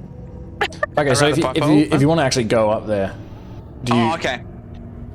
So anyone that wants to go up there, let me know, and we'll show them all. Show them all. Can I go up there? Yep. I was gonna say, if Flanari says it's clear, I'll head up. I was just as gonna well. say, does it sound like there's anything moving around sorry. up there, any voices or noises or anything before I... Give me a perception check. Okay. Okay, thank you. Like, I usually click on my token. Where is she? Oh, persuasion? I'm gonna persuade myself to be okay and go up. Perception. Oh, well, could be worse. You don't hear any evidence of any movement at all up here. Okay, I'm going to proceed and just wave them up. Like, okay, slow. Okay, does everyone go upstairs? Yes. Tally ho. Okay. All right, so yeah, you find basically this loft up here, which has this balcony that looks over the cathedral. And there's this giant pipe organ here. It doesn't look like there's any sheet music lying around. You don't see any sheet music. And you can also see a couple of... Let me just have a look here. You can also see here, like, as you kind of move in, the pipe organ is on the left, like sort of facing the rest of the cathedral. And on the right, there's a large, solid-looking wooden door. And further along that wall, there is another solid-looking wooden door. And there doesn't appear to be much else going on up here from what you can see. Can I recognize anything special about the pipe organ with my knowledge of instruments? Or even like being in Elturel, like would they play it on a certain occasion, or like at the start of a ceremony, or like a mass, possibly? Yeah. Like we have that knowledge. Let me see. So Jean Lemore, maybe if you want to give me, I guess, give me an intelligence check. Oh, sorry. Let me think. Yeah, I guess give me an intelligence check, but you can add your proficiency to represent your knowledge of music. And Mahkah, give me a history check. If you want to see if you can kind of remember a time when, like, maybe you heard something about this organ, or... Can I help Mahkah? From around here? I've been here on a school trip. So, like, the two of you, so how do you help? You kind of have, like, a... We'd be like, do you remember, have you ever heard anything about this? That one time, way back when. During that ceremany. Yeah, that makes sense. You can. Oh yeah, that one when they played. Yeah, you can the library is just like a few blocks away. It's just over a little bit. I could hear it.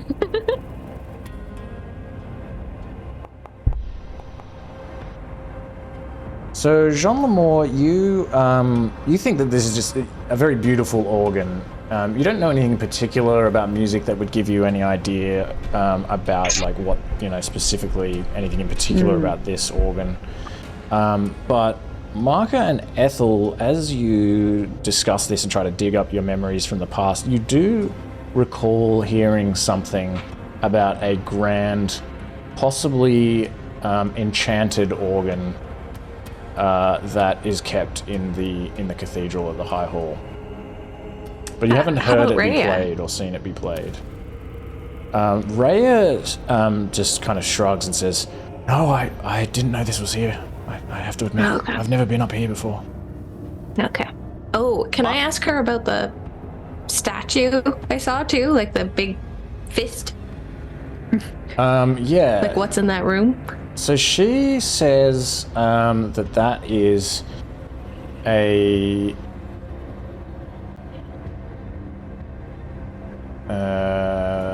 yeah, she just says that's an altar, a very famous altar to Torm.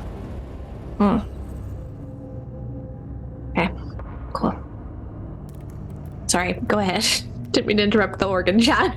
Yeah, no, it's okay. I could do a short, quiet country line dance if we were really curious about the piano. The organ, sorry. Piano, same thing. Instruments, Or, could I just do some sort of, like, Arcana check now that we know it's magic? Like, I'm looking for that specifically. I don't know if that would help at all, besides just telling us that it could be enchanted. you already know that this is, like, probably the magic enchanted pipe organ. I won't say that you would have any other information about it. Not in your knowledge. So I could do a short, sweet country line dance, or we can keep going. There will be no way for you to do that without making quite a lot of noise, but you have already made quite a lot of noise. I do feel like Yeah, this is How maybe long the does your fault of line me dance saying take? that my identify is a country line dance. It could have been quiet. Instead, I made it a country line dance. I mean, whatever ritual it would be, it would need to make a fair bit of noise. I Yeah, think. no, it would be 10 minutes because I'd have to ritual cast it. Do we risk playing it? The organ? I mean, I desperately want to, but it seems like such a poor decision. But they already know we're here, you know? Well, if we're going out, we might as well go with style jail. Have a crack. Just a little tune. Just a little hot cross buns, maybe. Happy birthday. If you all wish for a tune, how can I resist? You can't just put a particular On the keys. Okay, so the only thing is, Jean Lemore, you don't actually have the skill to play a piano type instrument, but you can certainly have a crack at it. But did you know pianos are string instruments? Anyway. That's true. That's true. It probably still requires a different skill set. Or maybe we should keep it up our sleeves in case we need a The distraction. pawns are coming back off the key. I think maybe we should check these other doors nearby first. We could find potential other audience members, maybe. Yes. Yes. Or if, yeah. Okay. All right, Mahkah everybody, back up. Mahkah would like to ask Lulu if she's heard it played before. The organ.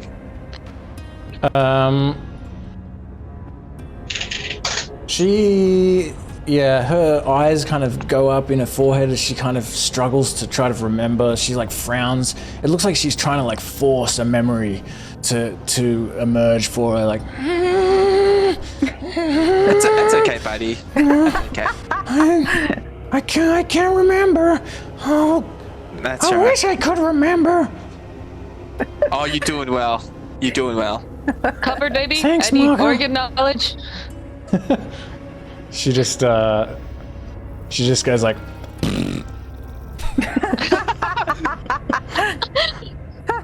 Of course. An important cultist. contribution. Ethel notes it down anyway. Ethel I could notes just- it down. I can just see her coming up here and being like, dun, dun, dun, dun, dun. She's like, yeah, it's so great. Dun, dun, dun, dun. But her uncles might be up here. Her uncle upstairs somewhere. Maybe taking refuge. Yes, we should carefully search this upstairs area. Do I smell any uncles? You can give me a perception check at advantage. Wait, really? Yeah, if you want to see if you can smell any other beings up here. Oh yeah. No, only uncles. What do you Specifically uncles. You don't smell any uncles. No uncles. Let's go.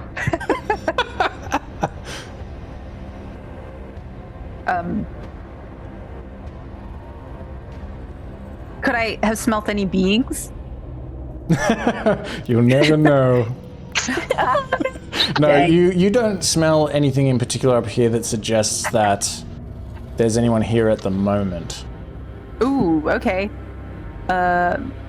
Maybe I'll go and sort of start to open the door, one of these doors. Be like, Okay. it's okay. Yeah. Those No one two here. doors. Does one look like to a passageway and the other one to like a storeroom? Or are they like two separate rooms? Both of them are identical, and they're both on either side of this. Is it's kind of like this balcony, and so you're standing on the like south side of it, looking across it. The organ is on the left, and then there's like a door here, and then in the same place above, just in front of another top of the stairwell, on the other side is another door. Okay. So it's Yeah. just like a mirror of where you are. But so, Jo, you try to open this door, and yeah, you can turn the knob and open this door pretty easily. You push it open, and you find yourself in a circular room that has basically like a crenulated wall around it, and there's no roof on it. And this is a defensive turret for the cathedral. And you can like look down through one of these square openings and see the courtyard below, which is like, still littered with the corpses of the hellhounds and the barbed devil. And when you look down, you see this arc of lightning again, like extend out from behind you somewhere and strike the ground. Is there anything of note in this sort of area? Anything unusual sticking out? Yes. Okay. Yes, actually, more than that, you see very immediately that there is also a big pile in the middle of this turret of weapons. There's like swords and shields,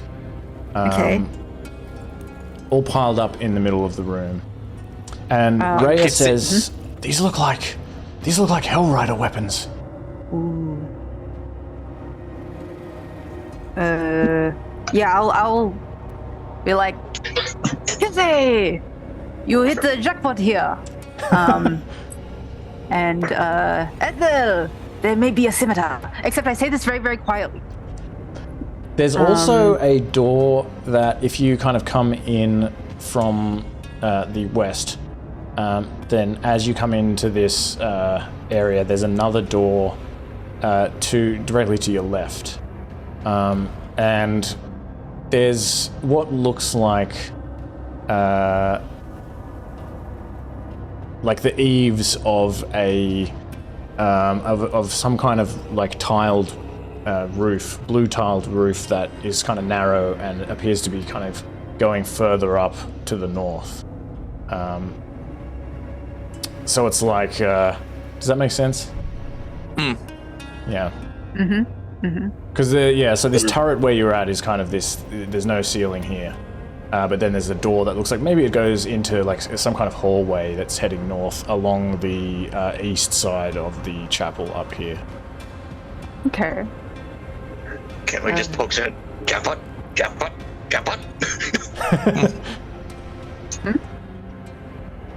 Alright, jackpot. What do we want? Oh, so you just find a bunch of basically what Rhea has. A bunch of long swords, short swords, and there's also like crimson and gold plate armor, like some pieces of plate armor. Like some, not a full set. There's there would be a full set in here.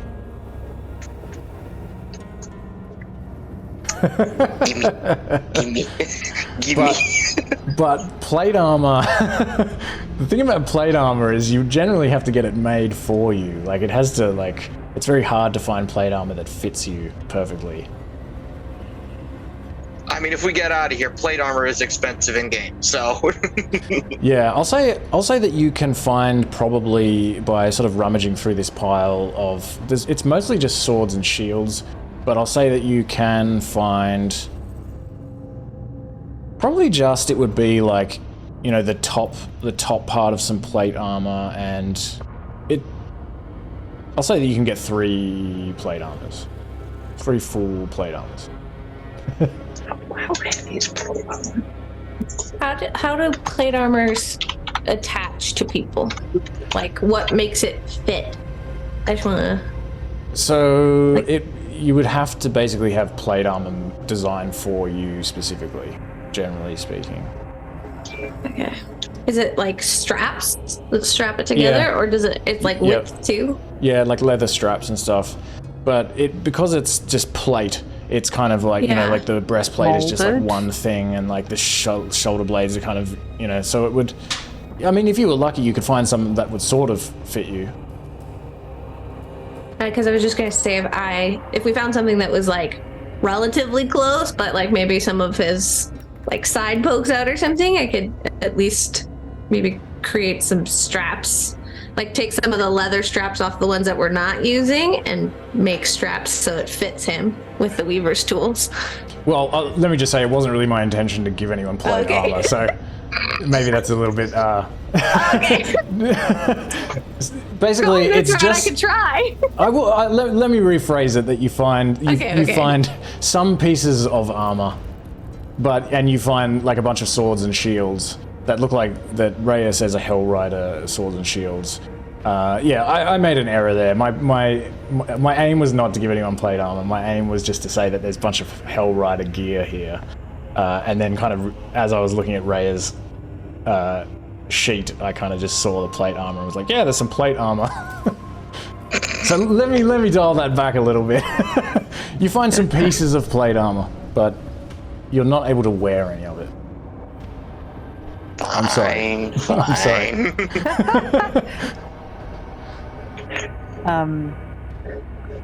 Can I sort of gently open the other door?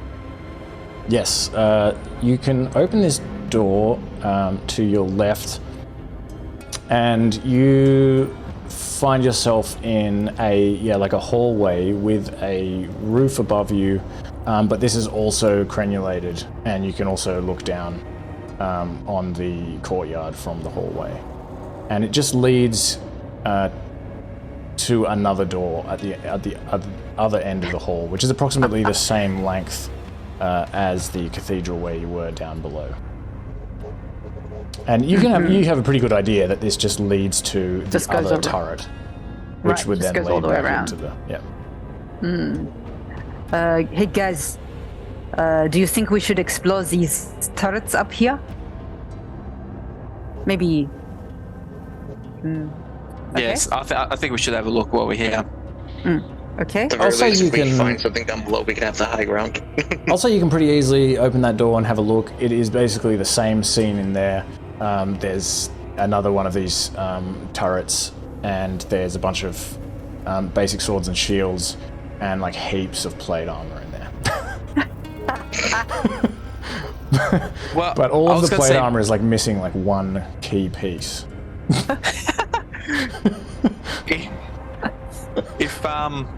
If we need to have a short rest, maybe this is the spot to cast the Hatt.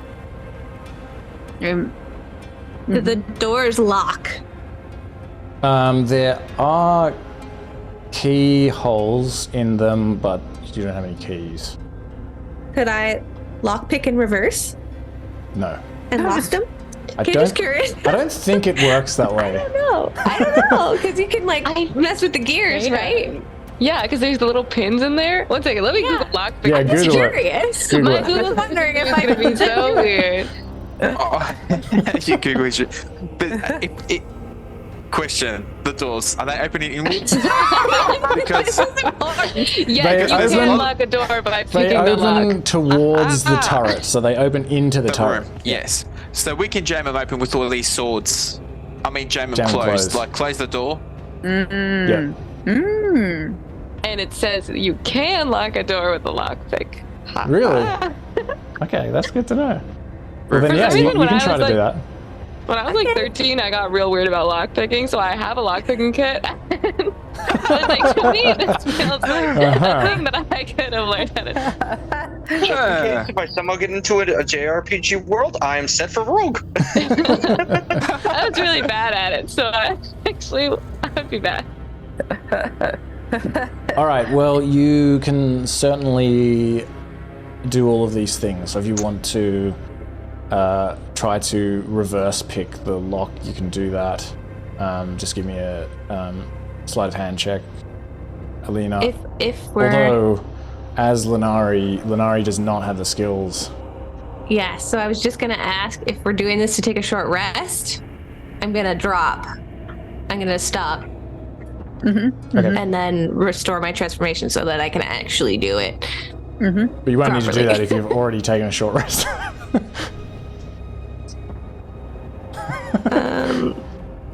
Did we already take a short rest? No, Was I not as in paying like if attention? you, Oh. as in if you're gonna short rest so that you can lock the door. That doesn't make sense because you need to lock the door. So. Oh, no, I mean, like, I'm going to drop it so that I can do the lock picking. Like, I mean, like, I'm asking the group basically you're if going. I see we're what going you're to have saying. a short rest here. Right. I'll, yeah. Sorry, I get what you mean. Yeah. I was like, huh? I'm like, did we rest? And I was just like zoned out. I was like, oh God, I need to go to bed. Yeah, I'm down for short rest. I would very much like a short rest actually, and I can sing some songs to increase hit points. Nice. Okay. Then I will restore myself and Okay, so lockpick in reverse, hopefully. You all gain an extra 1d6 hit points. Nice. And I can ritual cast Tiny Hut if like we want to spend 10 minutes to make sure we can all rest, but since we're not sleeping, I don't know if it's important. I mean, jail's already making noise. If you're ritual casting it, just in case we have to come back here for safety, just in case, like we have a place to fall back to if things get dire. Well, I don't know. Like if it stays, I guess it stays for 8 hours and we can pass through it for the whole time, right? You don't feel in this situation like it will be necessary for you to cast Tiny Hut. You feel like you will be pretty safe by closing the door and taking a long rest here. There's no need to cast Tiny Hut. You can have a short rest safely.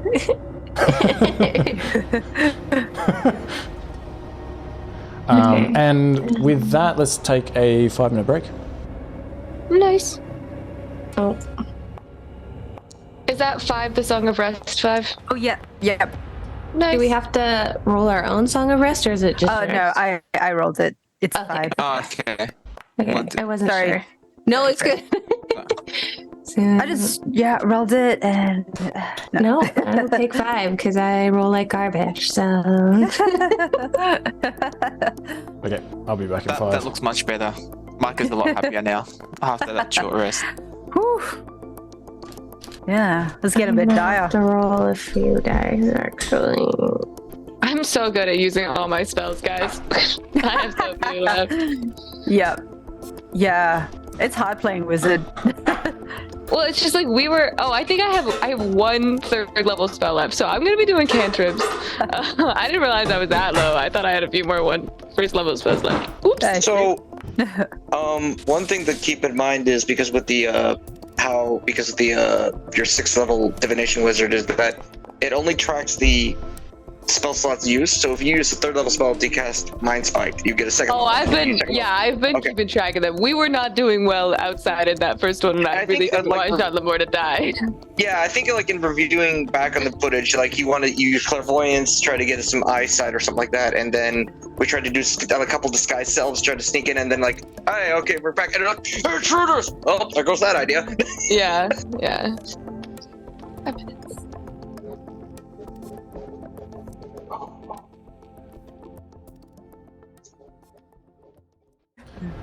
So you can have a look around up here. You don't find anything no matter how hard you search, but you basically have 2 options, which is which you can take any of these basic swords and shields. I'll say, you can kind of collect like pieces of armor, but yeah, not enough for anyone to wear, unfortunately. And you can choose to play the organ. Do you want to do any of those things? Play the organ, play the organ. Okay. The crown wants what it wants. I think, Jean-Amour's gonna go over and start banging out chopsticks. As you do. Who's gonna play the other side? Are you gonna play Troy? No. Yeah. Whoever wishes to join me. I don't mind desecrating something holy. Let's go! Sounds like a bad idea. Chopsticks is a pretty easy song, and if Kensei is helping, maybe Jean-Amour, give me a performance check, and you can have advantage. I got a little feat for it too. Can I cast guidance? I would like to cast guidance. Yeah, you can do that. Yes. I love how we're all terrified that we're about to get like shot with lightning. Okay, from that. Let's play our own boss music. Let's go! advantage. And what do I get? Do I put in a 1d4? 1d4, For yeah. guide? Oh shit! Give me that guidance. Oh. That's okay. The DC was 15. So you play Thank you. Chopsticks on this organ, and something about, like, as you're sitting there playing the organ, you can feel the enchantment in it. This magic kind of flows into you through your pores, and then back out again into the organ. And this rendition of Chopsticks is an incredibly powerful sounding rendition of Chopsticks, to the point where, like, the rest of the party almost doesn't recognize it as Chopsticks. And everyone for this receives a bonus die, a D8. Ooh. And you can use this, you can add it to any attack roll, any ability check, or any saving throw in the next 24 hours. Nice. But also this powerful energy of Chopsticks obviously resonates throughout the entire cathedral. And can probably be heard some way out into the streets of Elturel as well. I hope it lifts the mood. Well, I cannot hear you!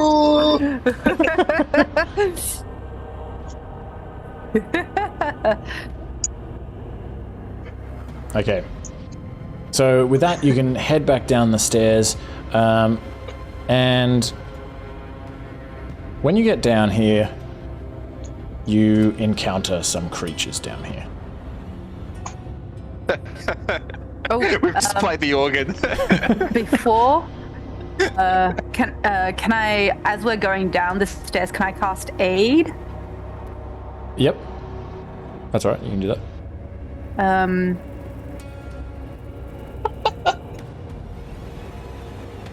Bolsters. Okay, so each target's hit point maximum and current hit points increase by 5 for the duration. Okay, I'm gonna give it to.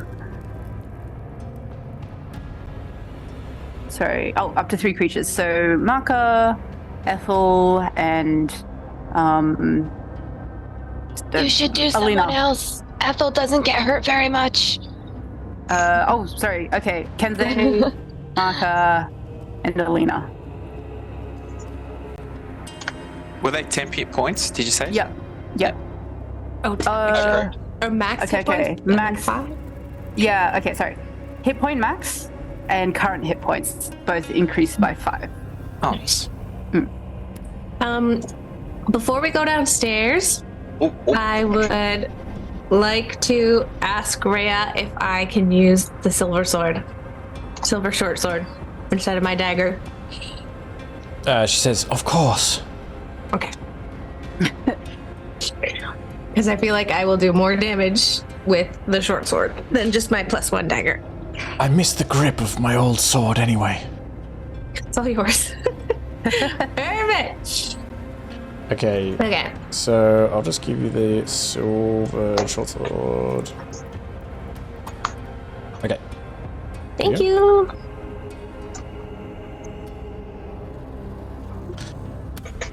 And yes, I will just move you to here. You kind of come around this corner, and you see these beings that I described before. And Lulu will fly back over to here by this window protectively. And yes, you see this large creature that Alina. Sorry. Sorry. This large creature that Alina described before, this winged fiend holding this huge longsword with like pale white skin, and almost this kind of sort of dread-like tendrils and like large sort of bat-like ears extending from the back of its head. And it is surrounded by a bunch of these giant crabs that are exuding this kind of flame and sulfur from their backs. And you also see this imp here And you also see, kind of lingering at the back of this party, this 6-foot-tall humanoid dressed in dark plate armor, wearing like an iron helm that's shaped essentially like a human skull, but it has like multiple long twisted horns coming out of it, and this creature is wearing a long red cape, and it's carrying this big warped looking halberd, and it has a crossbow slung on its back. And as you get more of a look at it, as you kind of come down these stairs and around the corner, you notice that it appears that the plate armor it looks like it's like fused with its skin, with this like grayish red skin, as if it's like growing out of the skin itself. And the mask appears to either cover its entire head, or it actually is its head. It kind of like the eyes and mouth are only like hollows and don't actually pierce through to allow sight either way. So it's unclear like how this thing actually sees. It almost like looks like this creepy automaton, or some kind of nightmarish robot or something. And as these creatures kind of approach this stairwell area, this creature at the front speaks to you and says, "Ah, mortals! You! Stay where you are! What are you doing here?"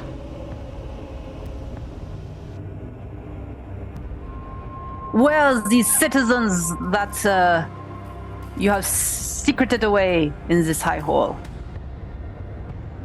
We do not know. Who is asking? We Who is demanding? what was that? What? I just sort of want to mimic it, just like, who is demanding? My name is Victuusa. I am in command here. How did you get in through Rockius and the Hellhounds? We come under the order of Zariel. That seemed to work last time. Nonsense! I am here under orders from Zariel. I was not told that there would be mortals such as yourselves. You appear to have great power. Well, clearly you are not doing a good enough job here. We are, come here to come clean up this mess you have made. Your defenses are weak. We have only just arrived ourselves. Oh. And you do nothing to their offenses. This is just as a shambles.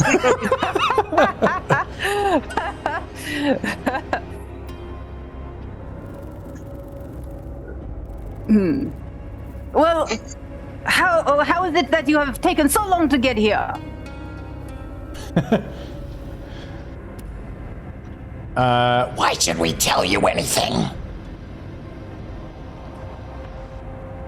I see. Because you're asking the damn questions and we're trying to give you answers, but yet you do nothing at any stage. Are you mocking my voice, mortal? You look like you have the blood, the fiendish blood in you. What are you doing roaming with these foolish, puny mortals? Well, you look like you have the flesh of a lizard, but yet you walk around with crabs. It's too far for you to cast judgment. These are my guards. This is only a small portion of my force. The rest is down below. Seeking the creatures who were here before the demons broke in.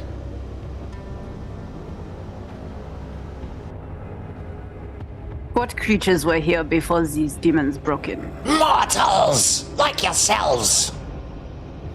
So not only do you allow us in without too much difficulties, but demons too? Shame! Shame!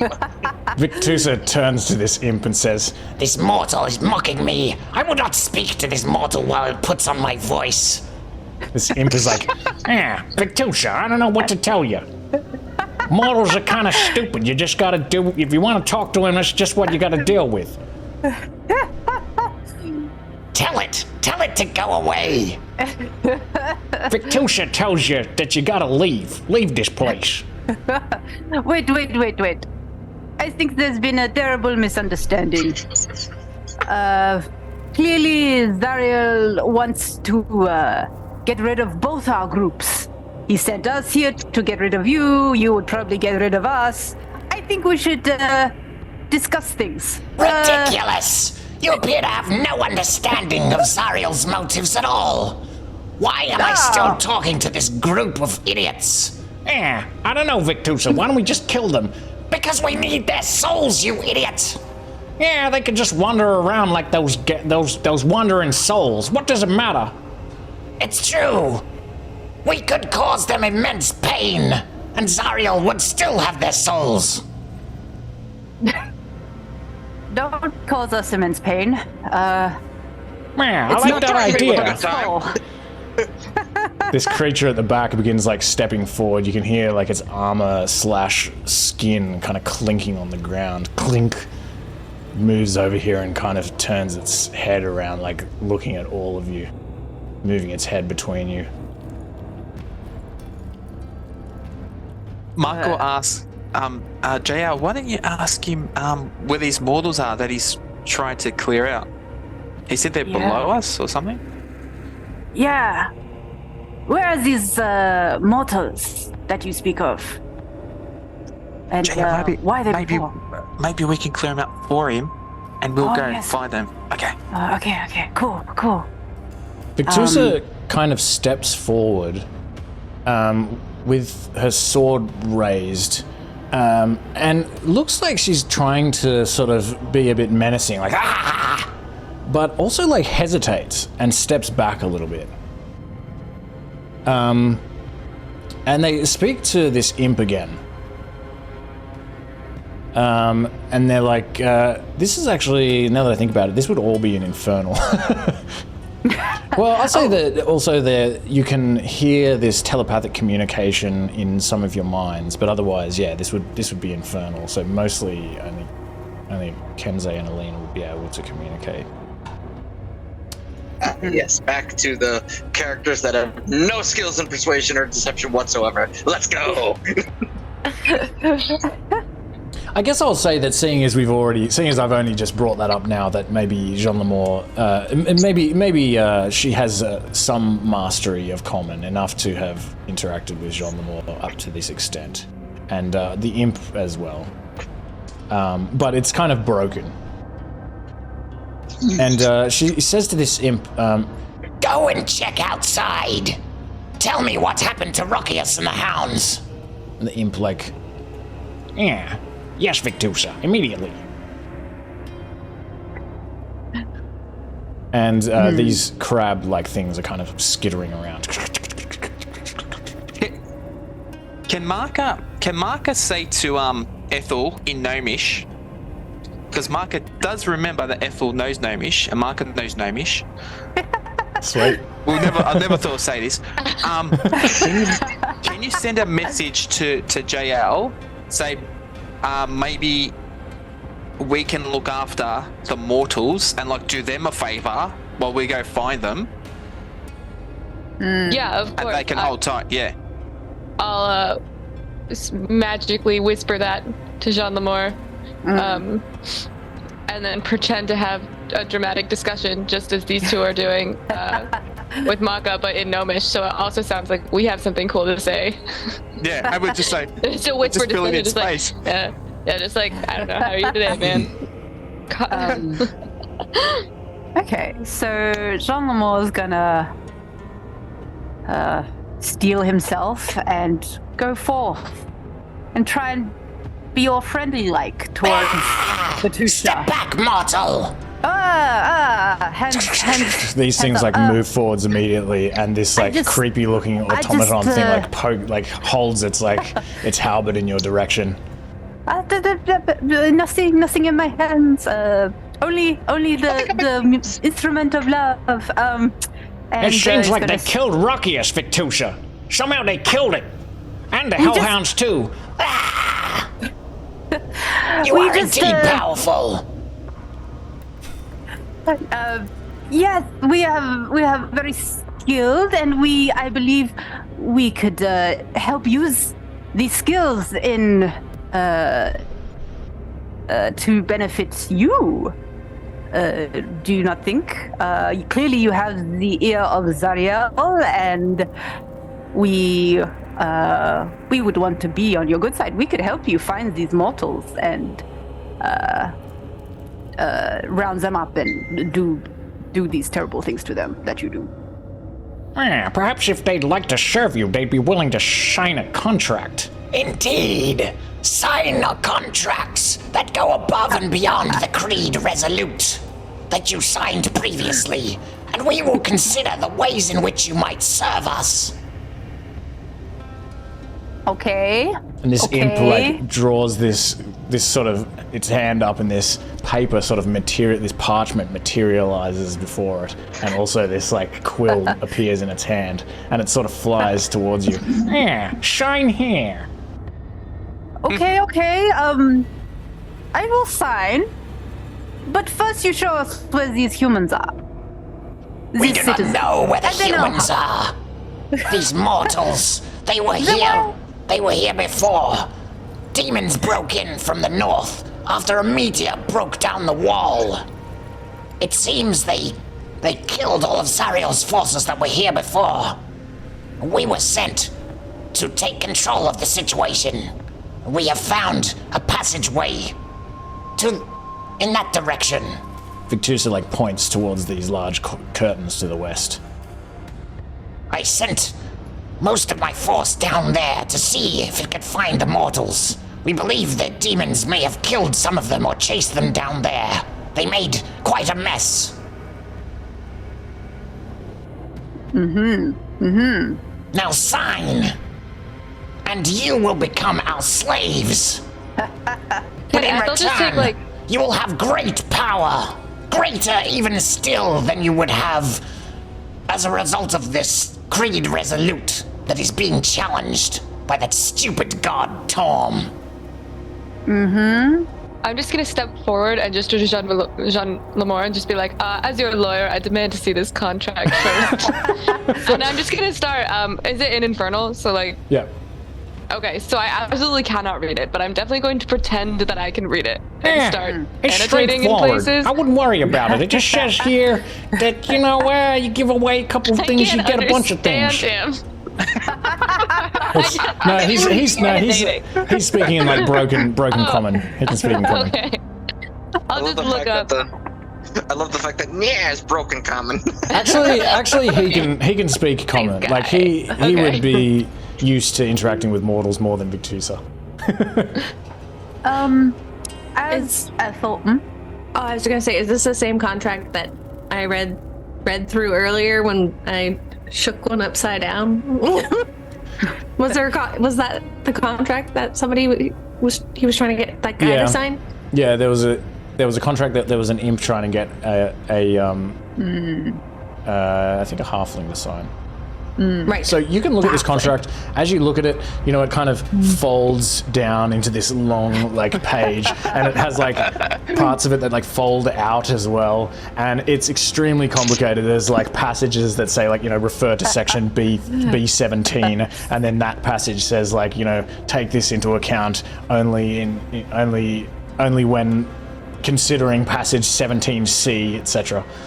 So if you want to try to kind of wrap your head around exactly what this contract is doing, maybe give me I suppose an investigation check. I can't actually read it, so can Alina be translating for me? Oh, sorry, I assumed I was talking. I thought I was talking to Alina. It's I can't read it. All right. I mean, Alina would need to give me the investigation check. Okay, gotcha.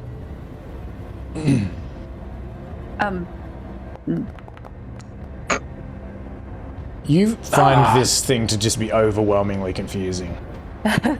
You see mentions of souls being transferred between party members. Between parties, sorry, not party members. And yeah, it's just legal gobbledygook to you. I had too much sleep.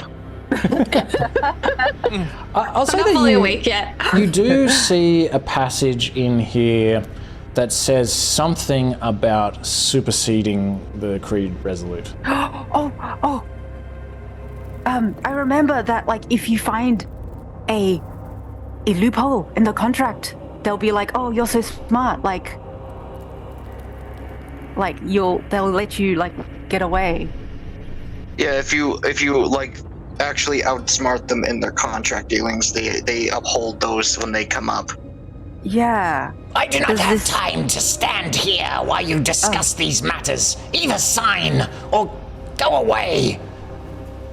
You get the impression that they don't want to attack you, and that maybe they even are a little bit intimidated by you. Mahkah again will ask Ethel in Gnomish to send a message to JL. We'll do them a favor by going and searching the passage. Oh yeah, good idea. Okay. I kind of want to do something, but I'll let them go do this first. And say, we'll be on our way. Okay. We'll report back. I'll puff off my chest very confidently and say, okay, very well. This contract doesn't seem very equitable. We shall go, and we shall check this passage, and clear out anything in there, and sort of like kind of walk through them. Suit yourself. We do not have time to deal with you this day. Just don't get in our way. I've had a difficult morning, and I would... Oh, it doesn't say morning. I would enjoy exacting some torturous pain on some stupid mortals like yourselves.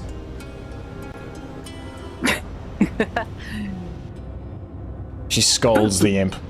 Yeah, you think... It's like a combination of the imp's voice and Victuusa's voice. You call that petitioning? Yeah, I'm sorry, Victuusa. I'm out of practice.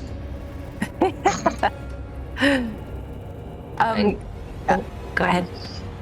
No, you go first. I'm just gonna tell Lulu to go like around back, not fly in between them with a small child. Good idea. And then I was just gonna say in Infernal as I walk by, scoff at him and be like, disgrace. Yeah! Go away!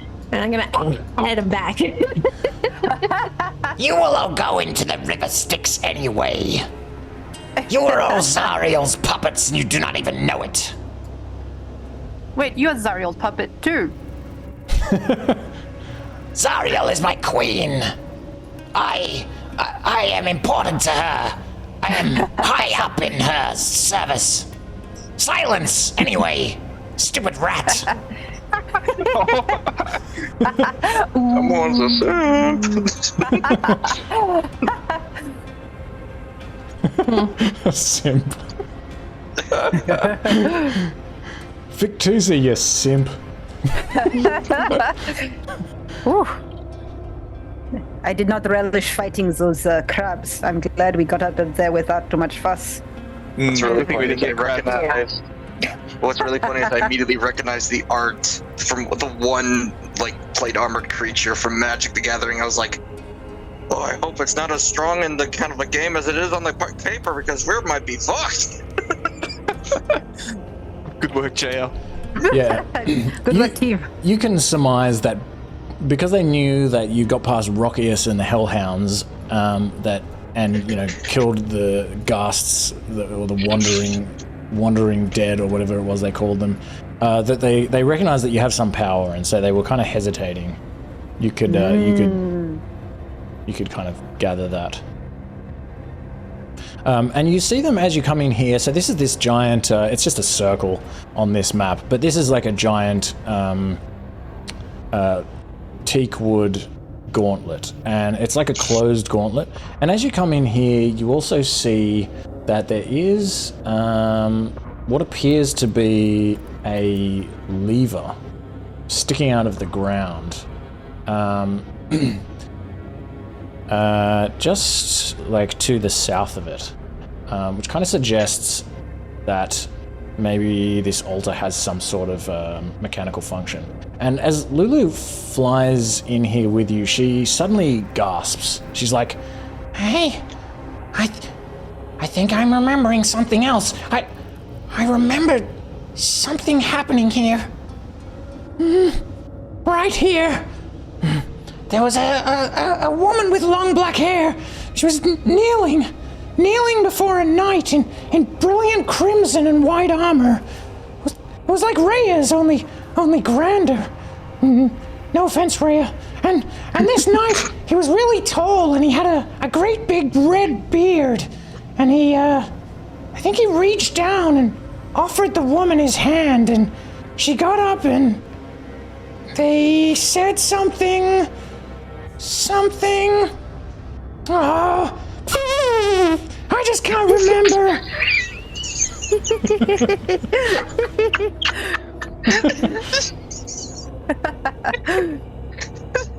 I just like that. It's such a frustration. It's just like the horn sound where someone gets angry. It's just the trumpet sound. That was also a really good trumpet noise. thank you. You also I tried to do something with voices recently, and I've become significantly more impressed with your ability to do that. Thank you. It means a lot to me. And as you come in here, you also see that to the north, where Victuusa and these devils and these crabs have kind of taken, Alina would know, have returned to this location. They appear to be guarding this large crumbled section of wall to the north of the chapel. And you can see from here that there are a bunch of corpses, devil corpses, lying around in and around that opening. And it's like an opening outside. You can see like the light of the companion filtering in. And there's also a lot of demon ichor kind of spattered around on the ground. And they just look like they're standing there, Victuusa and the devils, and keeping watch in that direction, as if they're kind of prepared for something else to come through there. And you also see to the south of this gauntlet what appears to be a number of corpses of Hellrider guards. And this is kind of in this wing that basically looks identical to the north wing, which has the big hole in it, which is this kind of like separate altar, like a private chapel that looks like these curtains here can kind of be extended to wall it off, and you could hold like kind of smaller ceremonies within that area. Can I go through some of these like Hellrider kind of the corpses, see if I can find anything that might be useful to the living? Yeah, so you come down here. Oops. No. Sorry. I didn't mean to do that. You again! No.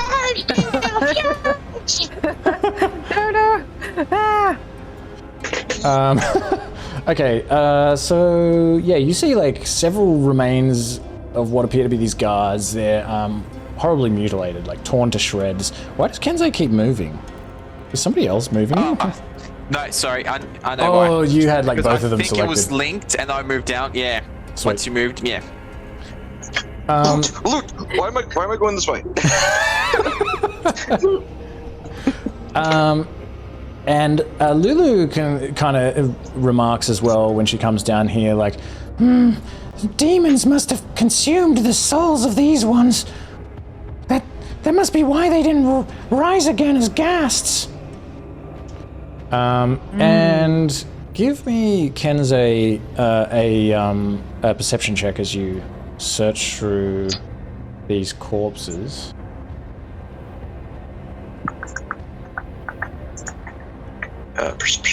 Perception.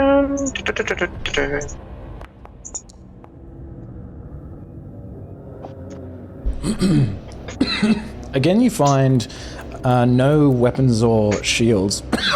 Excuse me. You All we find is a hacking coughing fit.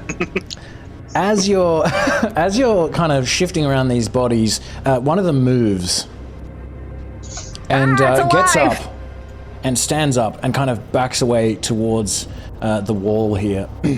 But you also find 13 gold pieces and 27 silver pieces and 80 copper pieces amongst these corpses, but no weapons or shields. Is there anyone of them holding like holy symbols to Torm? Mahkah has one packed away. I didn't want to take it from you. But it was just... I'll say that you would probably be able to find a holy symbol of Torm among these guards. Sorry, friend, I gotta use this.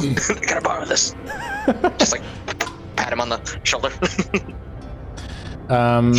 Just put one in your. Oh no, you can't. Sorry, hold on. I will just add a. Oh, it's not going to be a weapon. My weapon, my symbol to Torm. Come as thee. Just like using it almost like a slingshot. Oh boy. Holy symbol of Torm. That's what clerics do, right? They just play with their holy symbol. Stab people and play with their holy symbol. Yeah, of course. You just bring their holy symbol.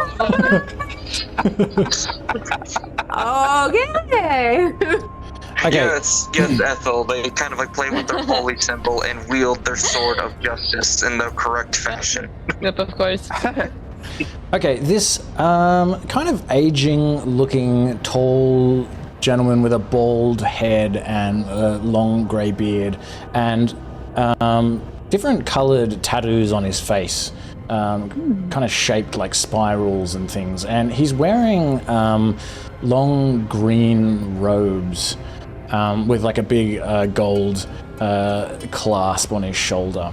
And he jumps back and says, "By the Tree Father, I thought I was dead for sure." And as he says this, Shora is like, "Uncle," and like runs over to him and sort of grabs on to his leg, and he's like, he's like, "By Sylvanus, Shora, you're alive. How did you get here?" And she blurts out a bunch of stuff. She kind of talks a lot more than she's talked so far. She says, "These people rescued me." And he says, What happened to my brother and his wife? To the rest of your family?"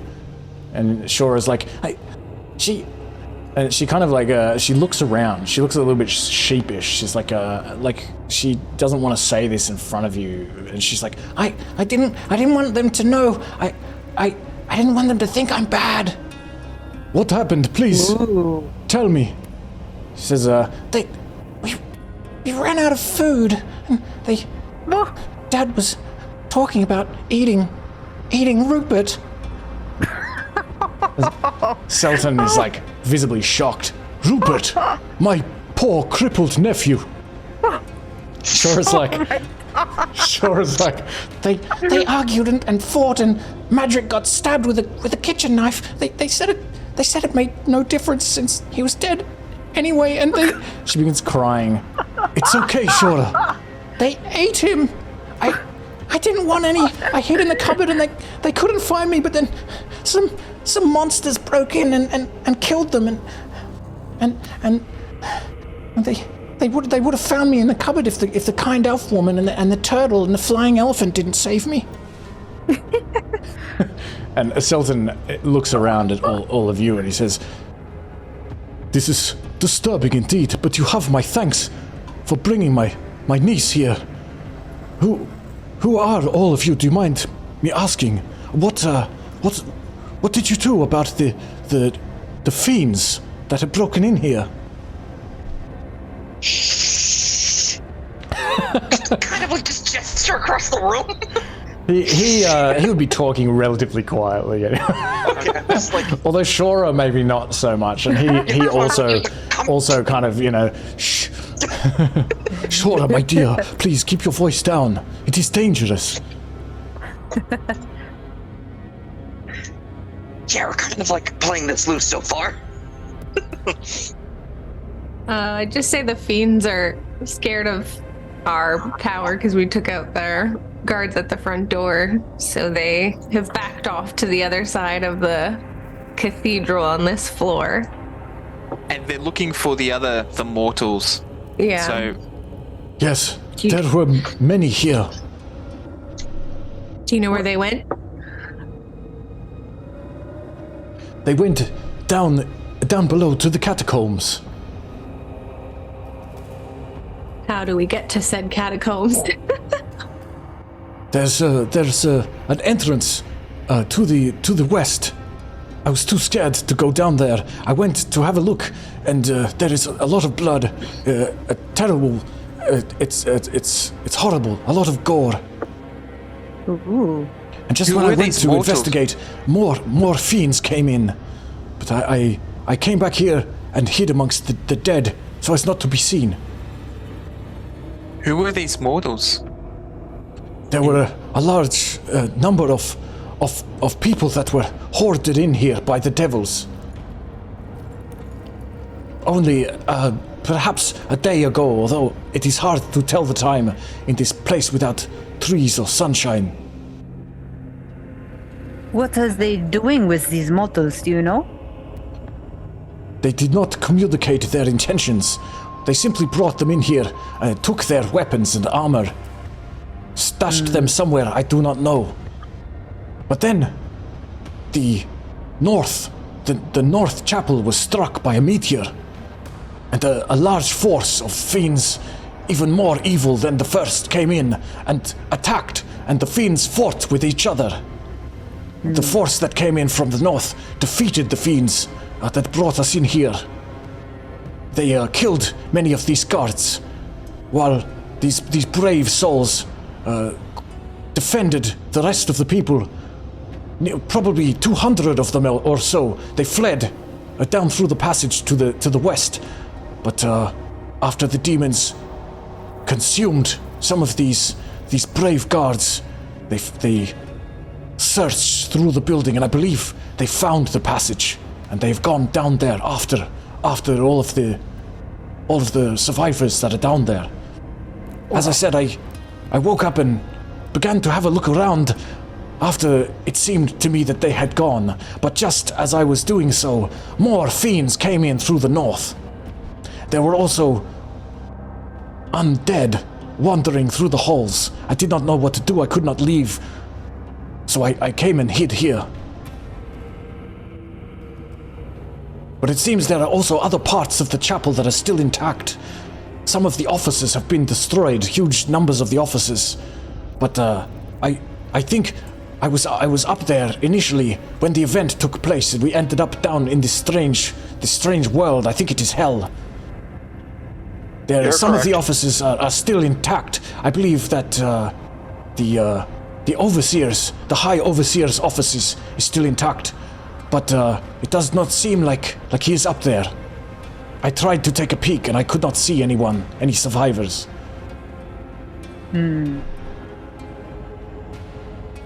So the High Overseer's office is upstairs? Indeed. There are stairs to the west, on either side of the far chapel, the western chapel.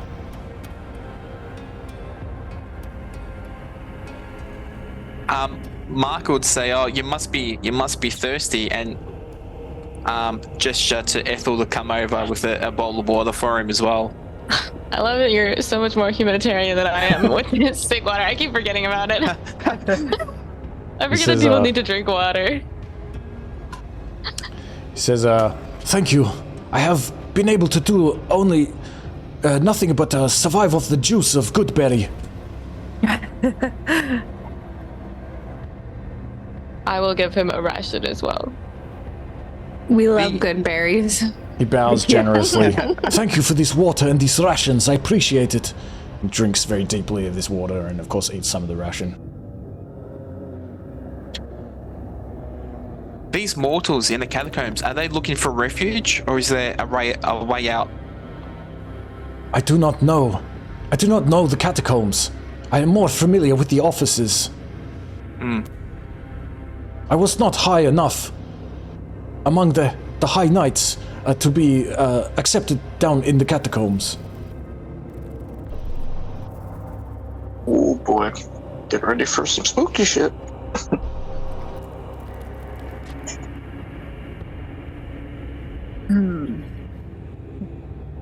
So, Mahkah would like to give him a brief rundown of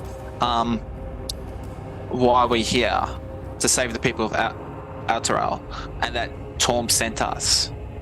Torm, indeed. And if there's anything that could help us, if you know of any information about this cathedral, it'll be muchly appreciated. Do you tell him about Thavius Kreeg? That's a long story.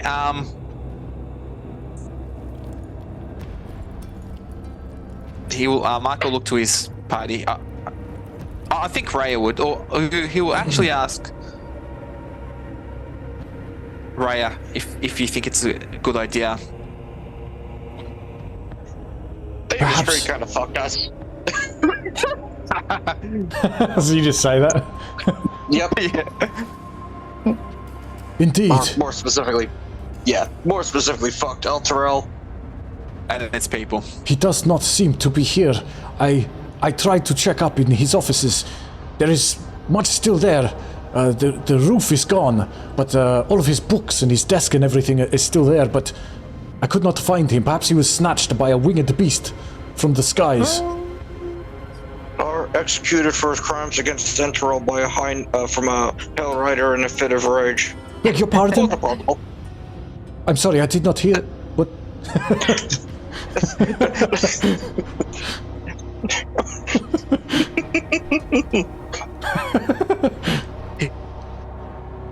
Did you say executed? I think it's best coming from one of his followers, Rhea. The only way you can say this is if you say it. Did you say that you think it is best? What was that? I'm sorry. I'm sorry, madam. You're standing right next to him as well. I think it's best if the circumstances of Thavius Kreeg, I can't say his name, the man, is told by Rhea. Rhea will explain the situation to him, and he accepts this information and seems very disturbed, shakes his head, says, "You know, I must admit, I did often get a strange sense from him when I would see him around the building. I did not know him well, but I don't know why it, in a way, does not surprise me to hear what you say about him." He says, and do you tell him about the contract? The Kreeg Resolute. Yes. Oh, yeah. Oh, yeah. I was like, which contract? The really, really long one that the imps are throwing around now? Don't sign anything. Yeah. I'm like, did they get to try to get you to sign this really long piece of paper? Actually, when we were here, the people were first brought in here, there were many of those impish creatures that were flying around trying to offer contracts to some of the people. There were a few that accepted. Oh, that was a mistake. I thought so. Both contracts are bad. There are a lot of desperate people. He says, sorry, go ahead. Oh no, just does he seem trustworthy? Give me an insight check.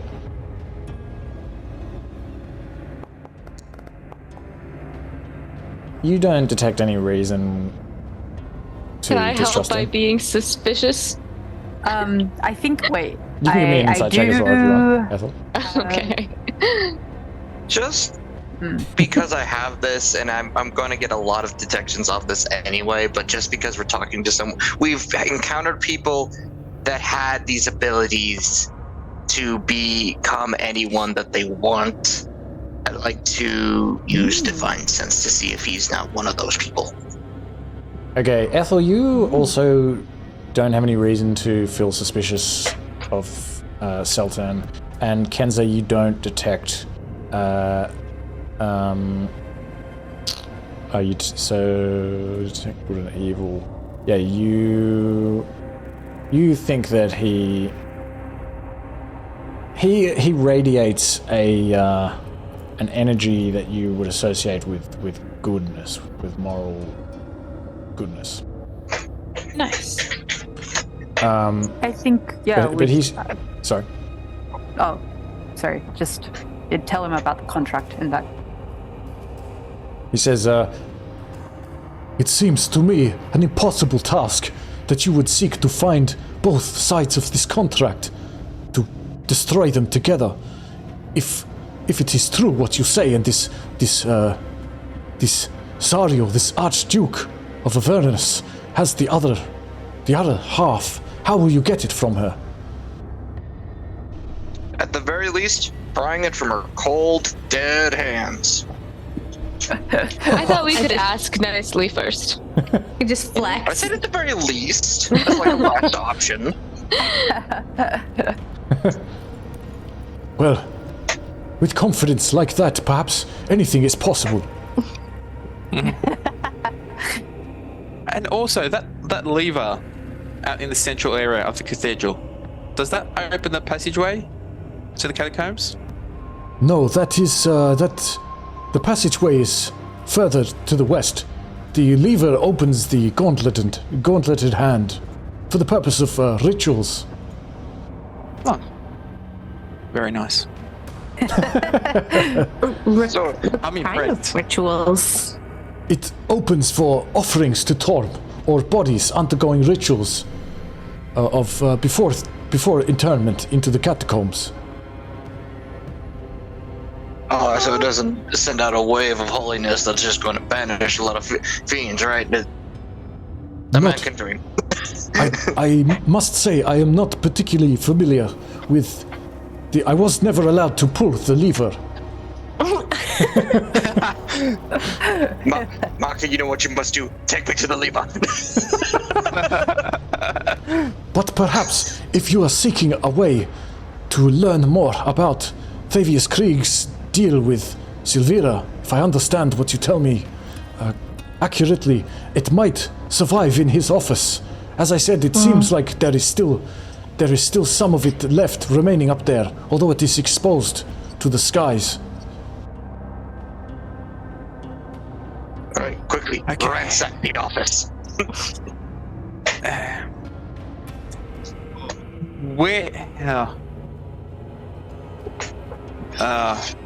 Where would you be taking refuge with Shura? We know it's difficult at the market across the bridge. They have a compound there, safe compound, but it's way too dangerous. Is there a place in the cathedral we can take refuge? My home was actually in the offices upstairs, but it has been destroyed. It was on my way out of there that I noticed that Thavius Kreeg's office was still intact.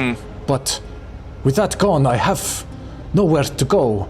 If it is indeed as dangerous as it is, as you say, outside, for I have not been out there, I do not know where I should go for refuge. Do you have any suggestions? How far away is... Oh no, he would know, of course, where Shiara's market sounds very far to go. There was a inn that was not too far. It was like almost across the street. What was that? That's right. And we've cleared the way. We've definitely cleared the way. Avoid roofs or houses that have tiles. And no Shingles. singing. No singing at all. Don't sing. The way he looks, Kenway will kind of like take off or kind of like use the disguise kit that or the cloak he has, and he just puts it on the dude. Is like, hide yourself. They don't really attack cultists too much. Most gracious of you. And Mahkah will take a knee and just say, cultists, to Shura, cultists, you have to look after this old man. You know the way, you know the house. You can show him where I don't want to be a cultist anymore. That's okay. That's okay, I'm Shura. scared. You did a fantastic job. Goodbye, turtle man. Oh, I'll see you again. That's okay. And she like runs over and gives Alina a big hug. Oh, and I'll tell her we don't think she's bad, and that everything's okay. It wasn't her fault. Thank you. Goodbye, flying elephant. Goodbye, Shura. Good luck. Okay. If what you say is true and the entryway is free, we will try to make our way to Hondakar's house, and we will avoid the roofs, and we won't sing. Yes. Should I leave her with my bowl helmet? Please don't kill my NPC. My baby. If you have some kind of protection, like a bowl helmet, of course, I would appreciate that very much. Alright. I'm going to just hold my hand out to Shura and just be like, it was nice working with you, covered baby. Like, she's a full adult, and we've just... Everyone gets inspiration for getting Shura all the way here safely. Finally, an escort mission set that succeeds! Hey, we did something. And as they leave, she transforms into a horrible beast and eats Seltern.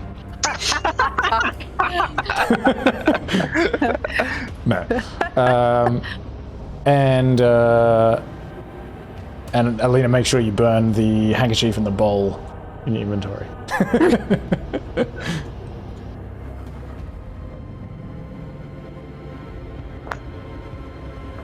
Why is this guard not dead? He should be dead. Dun, dun, dun. So another one springs up to life. I was like, It just keeps happening. Like, it's like, I was hiding amongst these corpses as well. Yeah, hi guys. You got any more of that? Got any more of those? Sorry, She I was don't have doing any it so well, and it didn't work until we just decided to join him. Come on, give us a stressed little guard, buddy. Oh my god. I think we should head up to this office. That sounds good. This way? Well, can I pull the handle? Oh, I'm thinking on the way back with Kensei. Pull it. Let me. I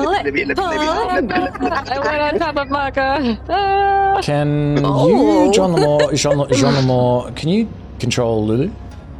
Yes. Are you still able to? I think you. Oh, no, I can't. Okay, hold on. I'll give you control.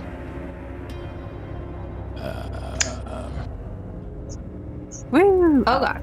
Oh no. Freya and Ethel, best buds. Look at us all moving together.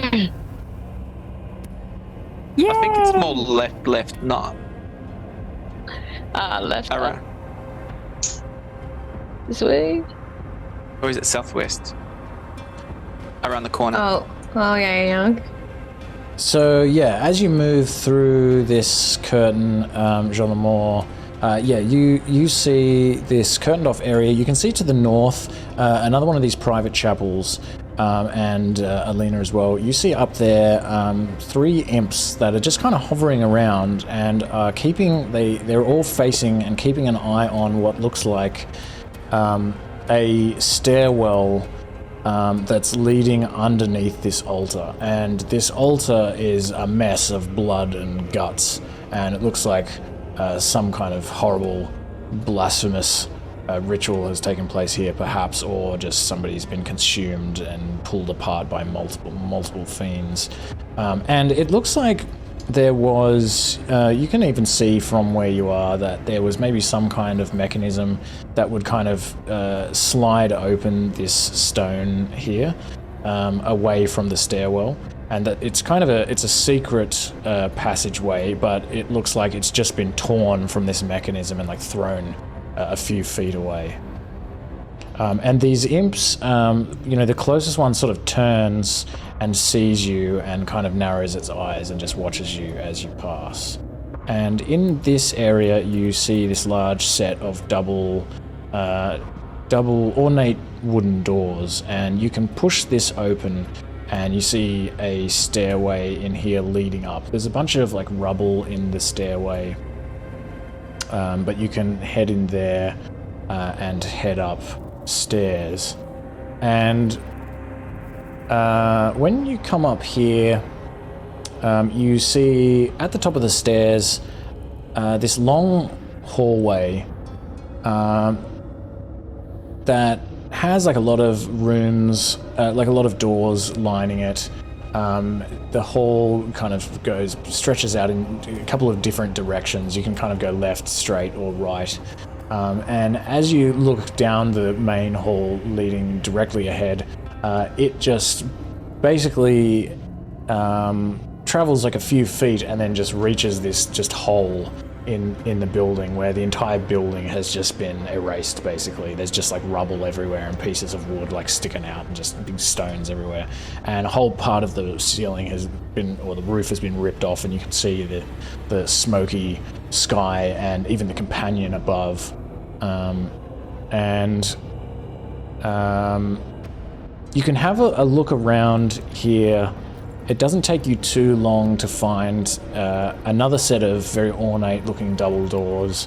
One of them has been like torn off its hinges, and you can go in there, and this is pretty easily identifiable as Thavius Kreeg's offices. And as Seltern described, the roof is missing, and there's just like smoke and wind blowing through the room. But otherwise it's mostly intact. It's like there's like a red carpet with gold patterns on it. There's like one wall that's still intact, and you see there actually like a big tapestry that has a winged angel, and she's you can identify this pretty easily as Zariel, who is like fighting. You can see that she's fighting what appear to be devils, and in this scene it looks like there's this massive pit fiend, just this huge, you'd be able to identify this, maybe not as a pit fiend, but just a very dangerous looking sort of winged traditional styled kind of devil. And in this scene, the devil is like swinging a large vicious looking blade at Zariel and cutting off her hand from like part of the arm down. And her hand is like holding this brilliant looking sword. And the sword is kind of like in the center of this tapestry. And the sword and the hand appear to be sort of falling into what looks like something like a ravine, like a big kind of canyon or something. And other than this, you can see also Kreeg has like a large painted portrait of him sitting in a big throne-like chair on the wall, and there's a desk and some cabinets and some cupboards and other things, a bunch of books on the desk and that sort of thing. Modest. Mahkah looks at the tapestry. Mahkah looks at the tapestry, then looks at John Lamore, looks at the tapestry, and he just like backs off from it. He's going nowhere near it. So, Yellow mold. What's behind this tapestry, eh? So, Kenway, with the current history of what this campaign has ensued, sees the giant painting, goes, Yeah, no, he ain't gonna keep it. He's just gonna like take it, goes to like one of the walls, and just like go, and it just like throws it out there. And as you like throw it Yeah, the out, portrait. as you throw it like kind of over this remnants of these walls, and it goes like flying into the sort of smoky, clouded sky, you actually hear this like sound, and you see some kind of large winged creature like fly down and like grab it, and then this other winged creature like also flies down and then sort of like like tussles with that one, like as if they think it's like some kind of food, and they tear it in half and then kind of like fly around a little bit and then like drop this, like just discard this big painting and then like fly back away into the heavens. I'm gonna like Into the hells. grab Lulu. Like if she's like flying a little bit, I'm just gonna grab her and like pull her down and like, Like a balloon. her in my cloak. Like I thought I thought I accidentally hit like a flying demon, and I just went like, I thought I was like, Just took one out. yes. That's what I thought. Like an imp in the corner of the room. Like, boom.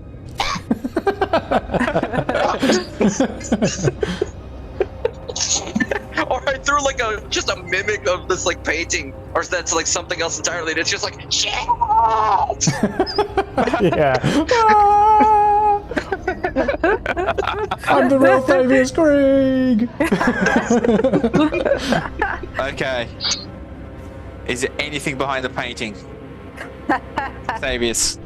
There's You- two paintings, right? We gotta check behind both of them. You Oh, don't, the other one's a tapestry. No tapestry. Nowhere near the tapestry. you don't see anything on the wall behind the painting. Okay, I lift the tapestry with mage hand from a far distance away. I am away from the Today's bag. tapestry.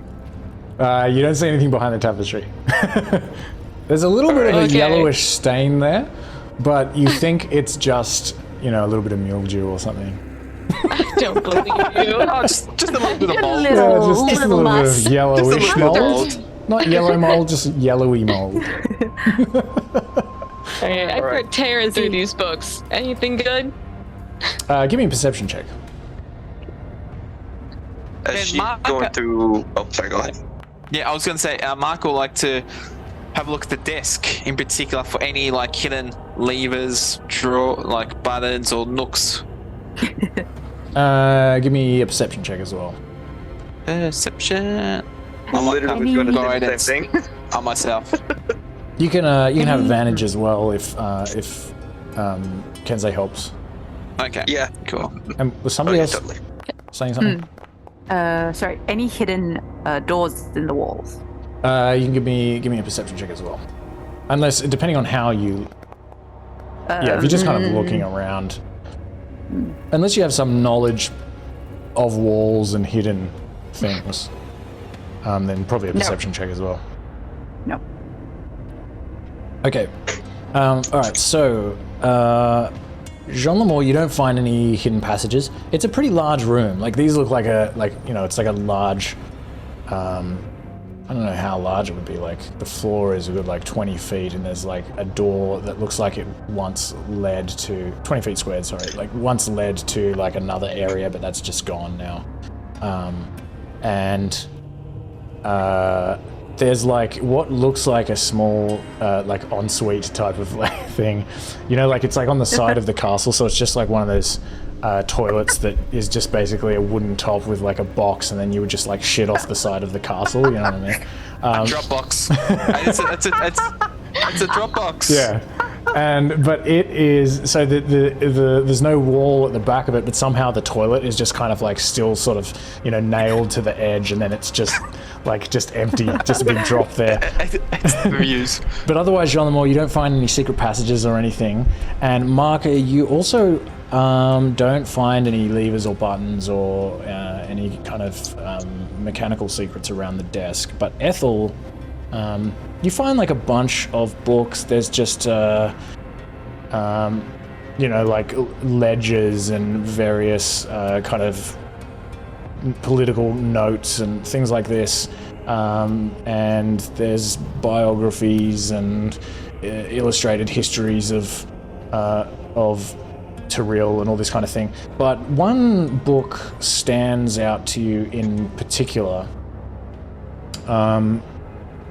it's a very beautifully crafted book that has like gold leaf designs on it, and it has like a peach on it. It has a peach on it. It has a piece of parchment that's like in it, like serving as a bookmark. And something about this book, it looks like especially grand. It kind of draws your eye, and you can pick this book up, and it is a book called The Archdevils of Baldur. I would definitely check what page is being marked. Okay, so yeah, this is this beautiful brown, red, and green. It's a book with beautiful brown, red, and green calligraphy in it, and there's like these illustrated images of devils throughout it, and there's basically 9 chapters. Each one of them is a section on one of the 9 archdevils of Avernus. And you kind of flip through it. As you're flipping through it, you happen to notice one about Mammon of the 3rd layer of hell, and you notice a section on how soul coins are created. I'll just say, out of interest, you quickly read a paragraph there. It says, usually soul collectors will drag fresh lemures from the banks of the river Styx and take them to Mammon to be minted for the purpose of easy distribution. Most soul coins, therefore, contain lawful evil souls. However, sometimes souls of other alignments would come to Mammon via unorthodox means, and those souls were particularly valuable. And anyway, you open to where the piece of parchment is serving as a bookmark, and your eyes are drawn immediately to a section where someone, possibly Thavius Kreeg, has circled a passage in pen. And the passage is in the chapter about Zariel, and it talks about a powerful sword once owned by Zariel, which was lost during the ride when Zariel's hand was cut off in combat. And you realize it's talking about this same event that's on the tapestry. And the passage that's been circled says that the sword is the one thing Zariel greatly desires above all other things, because it still contains a part of her angelic spark, and is therefore one of the only true threats to her. If any devil were to find it, they would give it to her immediately, for she would raise them to the highest rank as reward. And if any demon were to find it, they would use it to kill her, for nothing is known that might have that power except for her sword. And on the piece of parchment that's serving as a bookmark, there is also some writing. It appears to be a list of torture techniques. Very horrible methods, many of them novel, and each of them on the list has been crossed off.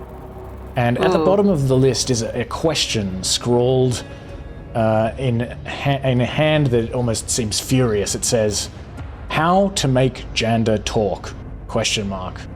And it's followed by a second list, this one just of individual words which appear to be like character traits or something. And this list includes words like pride, honor, faith, remorse, repentance, oath, immortality, sin, worth, purpose, redemption, things like that. And they each have a question mark after them. What was the name you said? Jander. Jander? Jander. Okay. So I guess Ethel will relay this information, but she goes on like a little rant that's mostly about how horrible it was that he circled a passage in a book of this caliber, and then like just peppered in there is like, I mean, I guess this sword is probably important, but will you look at this? This is my nightmare. This is never gonna come out. Like, It is the first edition. I swear, look at the binding on this. We haven't used a binding like this in 200 years. Wasn't even in pencil. It was ink. She looks the glue just a little bit, and it's like, oh my goodness, I can't believe the quality of this. This is insane. And then it's like, also we should really find this sword, and someone named Jander might know where it is. Is Janda listed in this book as one of these archdevils? You don't find Jander listed in the book, no.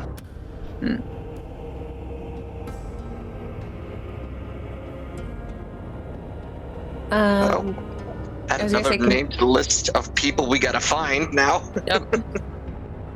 Can I take a closer look at the tapestry and see if I recognize anything in it? Like if it's familiar in any kind of way? Or maybe if Alina's doing that as well, Mahkah might take up the map that he was given from, I forgot her name, the one-of-a-kind map of Alterel. I mean, not Alterel, of Avernus. Yeah, just to see if you can recognize any symbols that might be on the tapestry and also be on the map.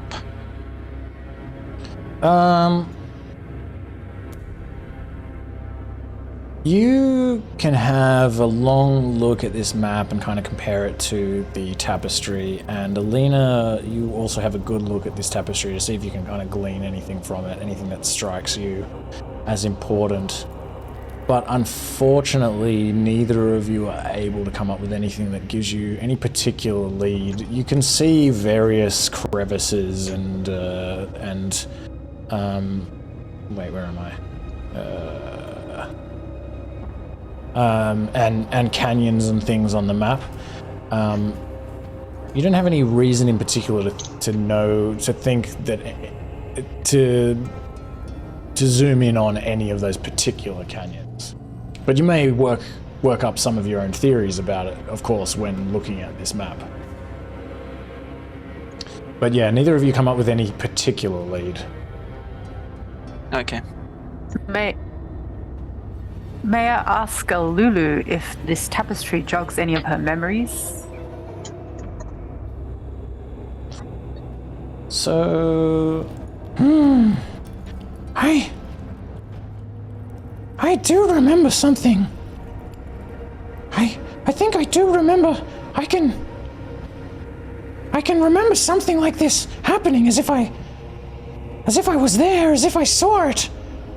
I remember feeling an intense sorrow. And I also a strong sense of betrayal. I remember that somebody that I loved very much was wounded, and everything was going wrong. It might be this. It might be my angel. I can't recall anything more particular than that.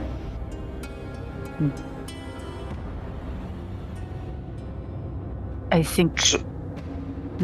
Go ahead. No, you go. No, you go. I'm asking a dumb question that's not related to this at all. Oh, no, I was just gonna say, yeah, I think Zariel was your angel. Yes, I think so. And it makes me sad to see her mutilated like that. She looks at the tapestry forlornly. She was still her old self back then.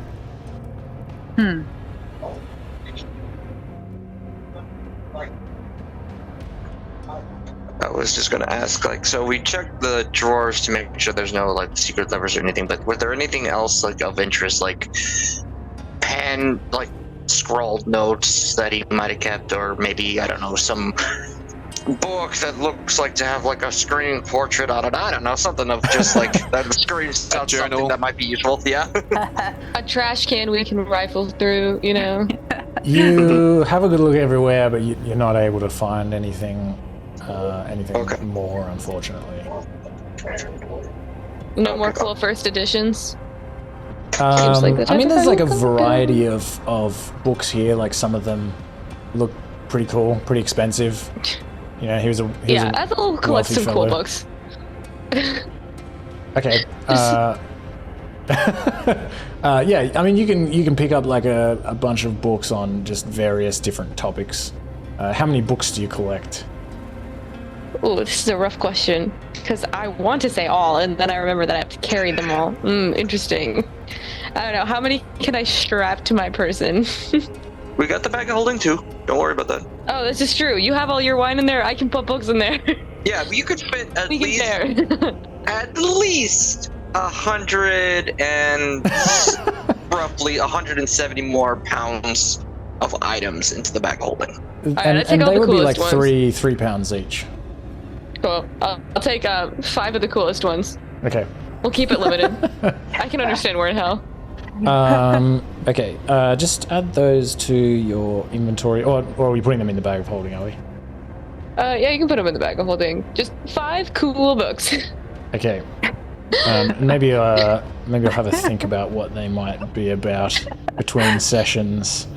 Cool book, first edition? Question mark? Must get verified. Like I was like leaving like little notes in them, not on them, not in pen.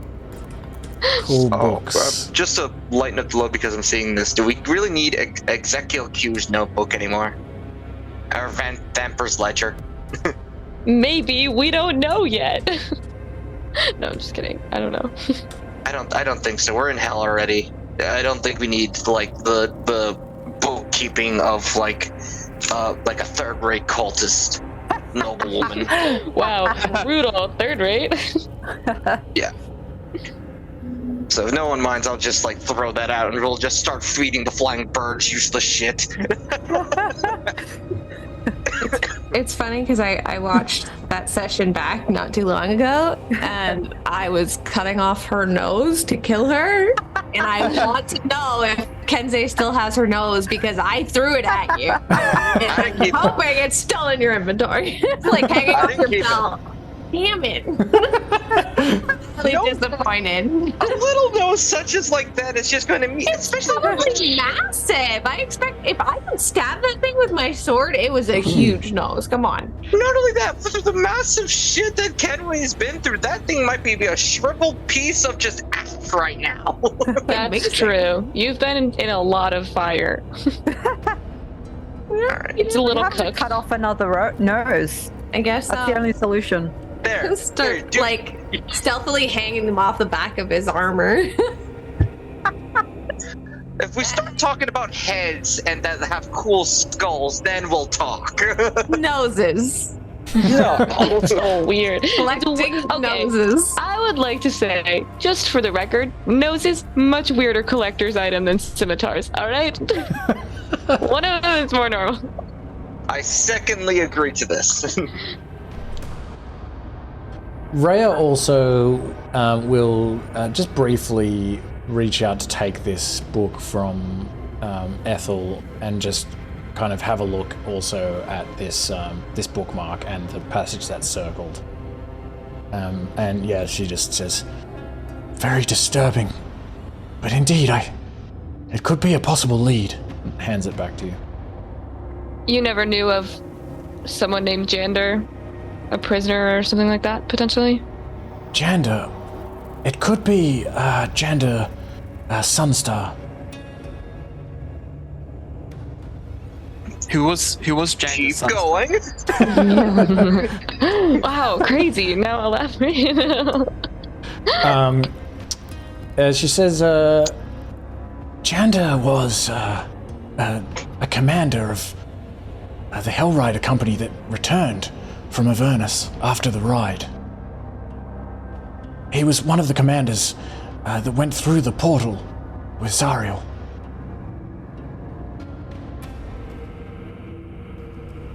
Every Hellrider knows the story.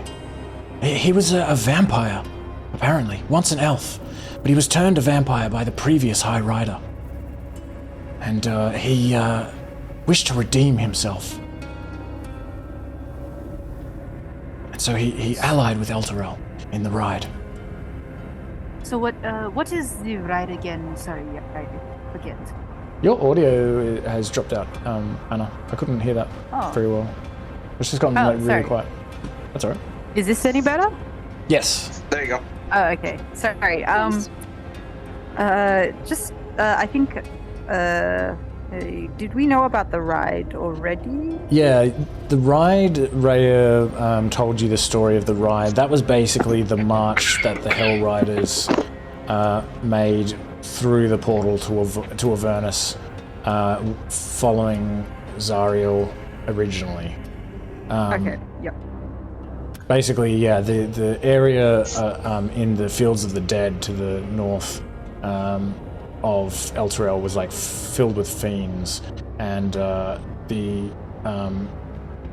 the people, prayed for a savior, and Zariel appeared and rallied a huge force of Hellriders who went with her through this portal that they found there to stymie the flow of these fiends. And right. is stymie the right word? I don't know, it kind of seems like the right word.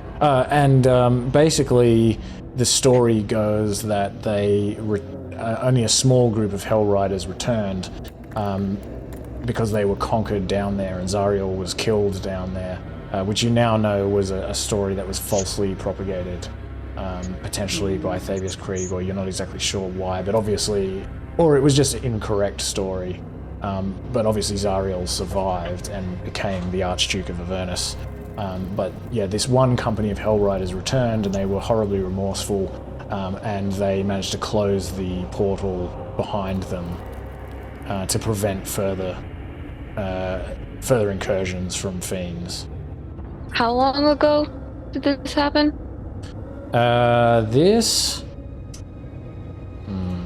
This was like... It had to happen at least more than 50 years ago, at least a little bit, because they just made a deal with Zariel, and then we got the companion, which obviously wasn't as it was advertised.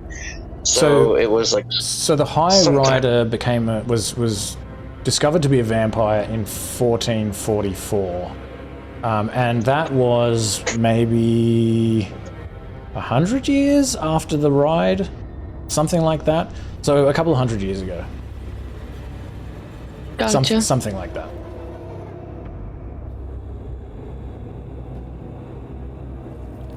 I think. So I can probably get a more specific answer to that in between sessions. Yeah, there's some time between, I guess, both events where they came about.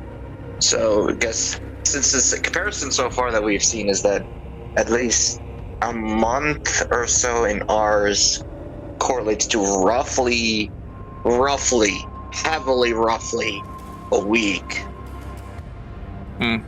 So yeah, that's... Oh man, I'll do the calculations later. So it's a... Kensei, you know what time it is? Never. Leave the time. Pour the lever!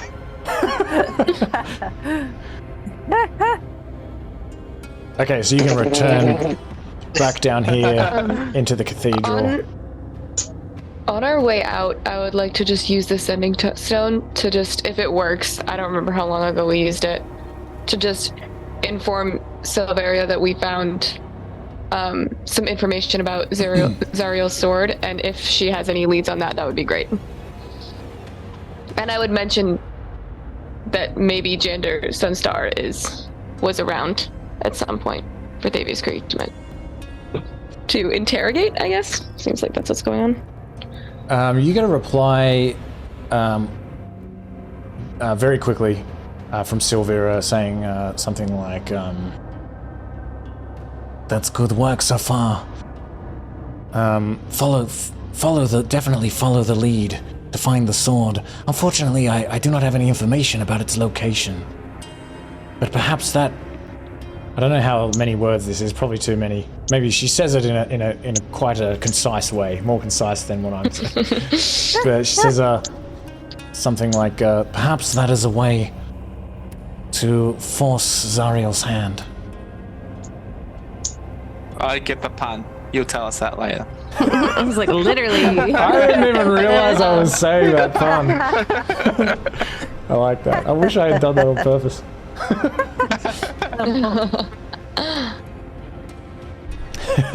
Okay. So you come over here back to this gauntlet altar and you pull the lever. And it's pretty easy to pull, well oiled. And when you do this, the hand kind of like, you hear like these gears ticking and the hand, like opens up, like, and it's just this outstretched palm facing upwards towards the ceilings. Is there anything in the palm? There doesn't appear to be anything in the palm. Said something about them putting bodies there or something. Was that what he said? Something about offerings or putting them there if somebody were dead? I believe he said... Actually, Ray is still all the way over here with Ethel. I think he said the bodies were sometimes put there as part of rituals, maybe before being interred into the cathedral. He didn't go into much more detail than that, but I think he also said sometimes offerings were placed there. Can I look in the palm of the hand? Yeah. Yeah, you can. Is there a way to climb up and look and see if there's anything there? Like if there's a hatch or something? If they're putting bodies in there, maybe they lower them down into the thing like a dumb waiter or whatever, like in a house. So how do you search the palm of the hand, or what do you tell me how you're searching? I'll climb up and then feel around, see if there's anything any buttons or knobs or soft plates, you know what I mean? See if there's any grooves in the wood that would indicate that there's something there, because you said it's made out of teak wood. Yep. Give me a perception check. Okay.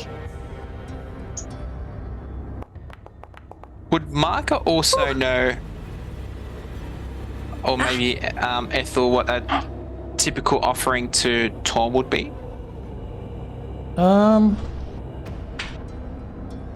Mahkah scratches his head and I just can't remember what a typical offering to Torm would be. Mainly because the DM can't remember what a typical offer to Torm would be. Yeah. Just say all your money and then we won't do it. Joke's on you. Scimitars. I mean, well, okay. The typical offering to Torm, what were you thinking of doing?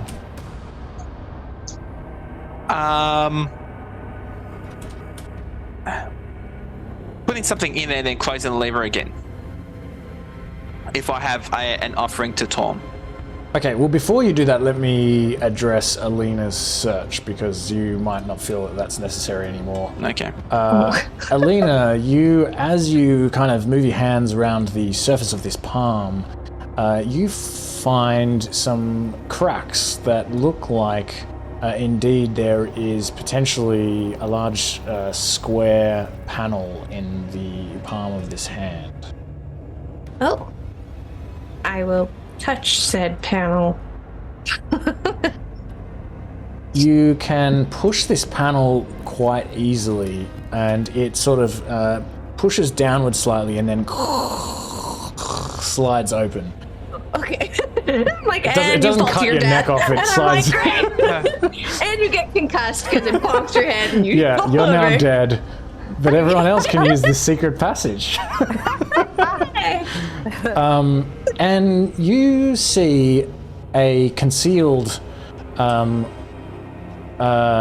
wooden it would be like a stone shaft, and there is at the top of this shaft a sort of a pulley system, and you think this would probably be used to exactly as you thought, to lower corpses down into some sort of lower chamber. And there also in here is a ladder, steel rungs in the stone that lead downwards into the darkness. I'm just gonna be like, huzzah! Now you see me? Now you don't. We are now the offering to Tom.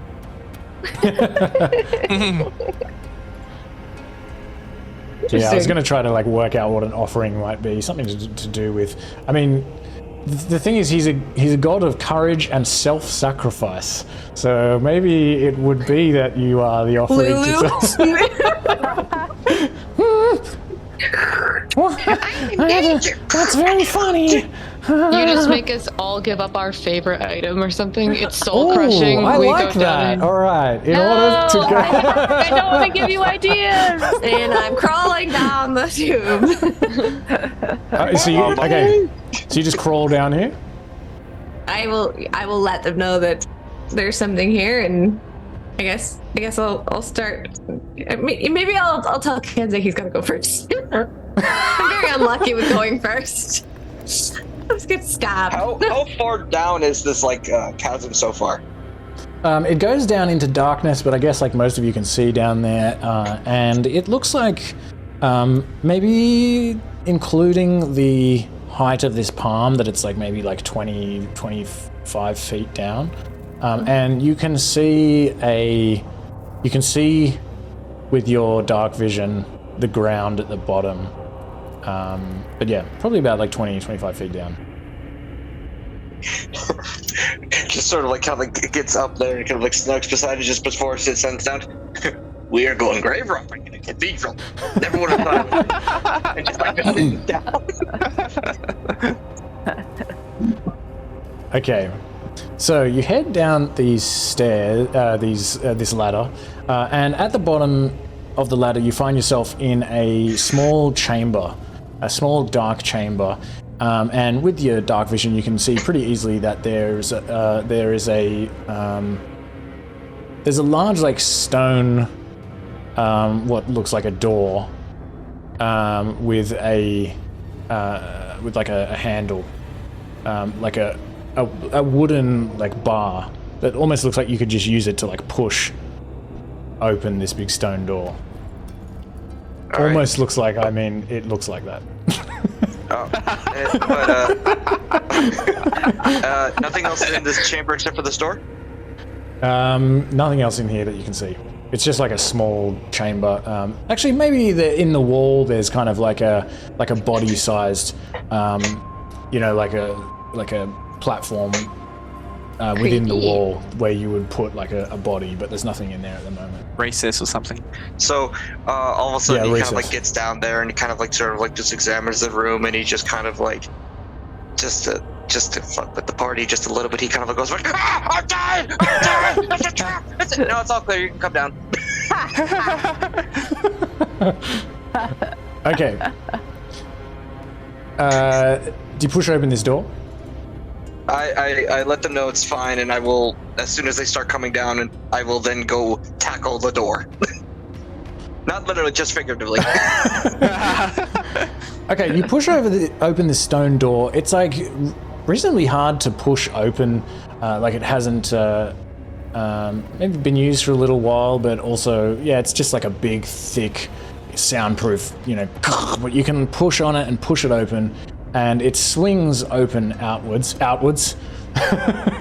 And you find yourself in this large room. The floors in this room are rough black marble tiles, and you can see the ceilings are these arched sandstone ceilings, and they're being supported by these decorative columns with patterns kind of chiseled into them, and this you see in here this large crypt area, and it contains a huge number of people. There are 200 frightened people in here, including several unarmed hell riders and a couple of flaming fists who also appear to be unarmed.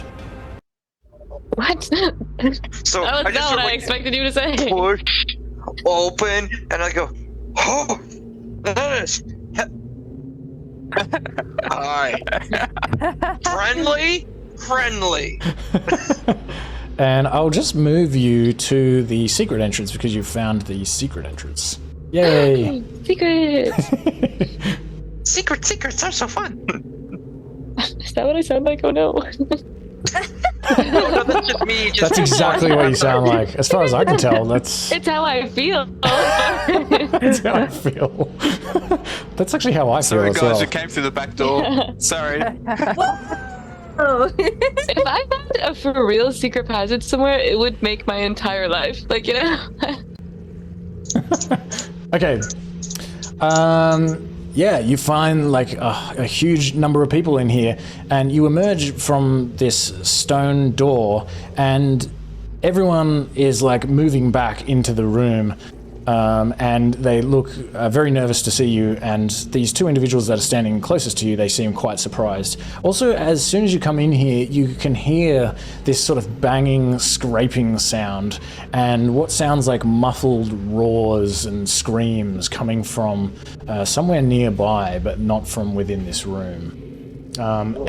These survivors in here, like cowering behind sarcophagi and in alcoves. Their eyes are red and their cheeks are stained with tears. And standing before this large font here, there's these two big fonts in the room, are these two individuals that look like they're in charge. These individuals, one of them is a tall, powerful-looking, dark-skinned man wearing like very highly decorated armor and a huge like symbol of the flaming fist on the front of his chest.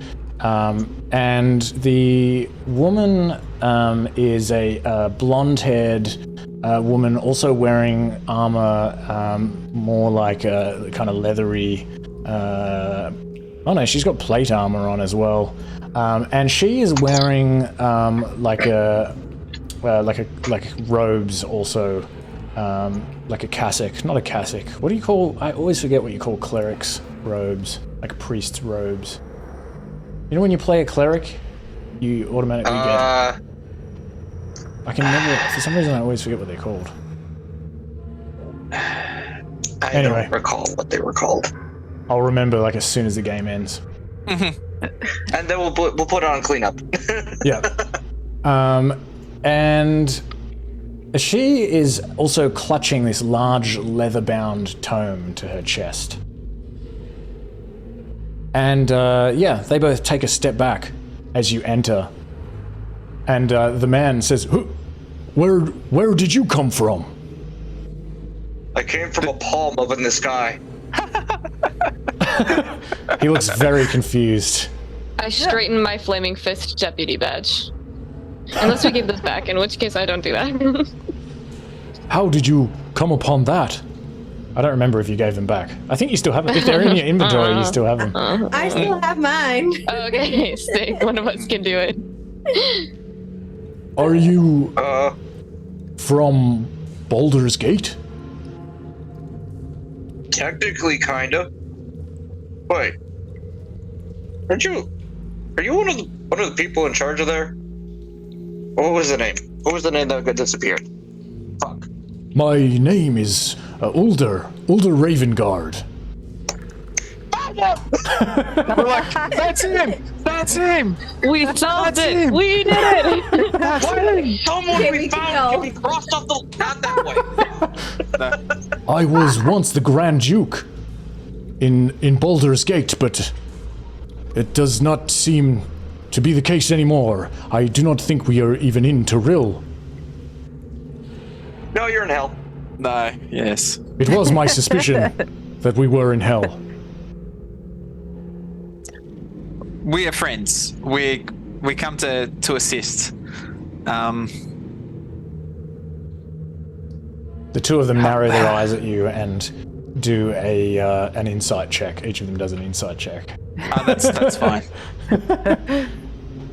Actually, many of us are from Elturel, and we saw Elturel collapse into a big hole, and we've come here to look for how we can save Elturel's people. I would also like to save Elturel's people, and any people. We came here originally on a diplomatic mission to address some of the tensions between Elturel and Baldur's Gate, but when I arrived, it seemed as though I were stood up by the High Overseer, and it wasn't long after that the event occurred, and we found ourselves in this terrible place.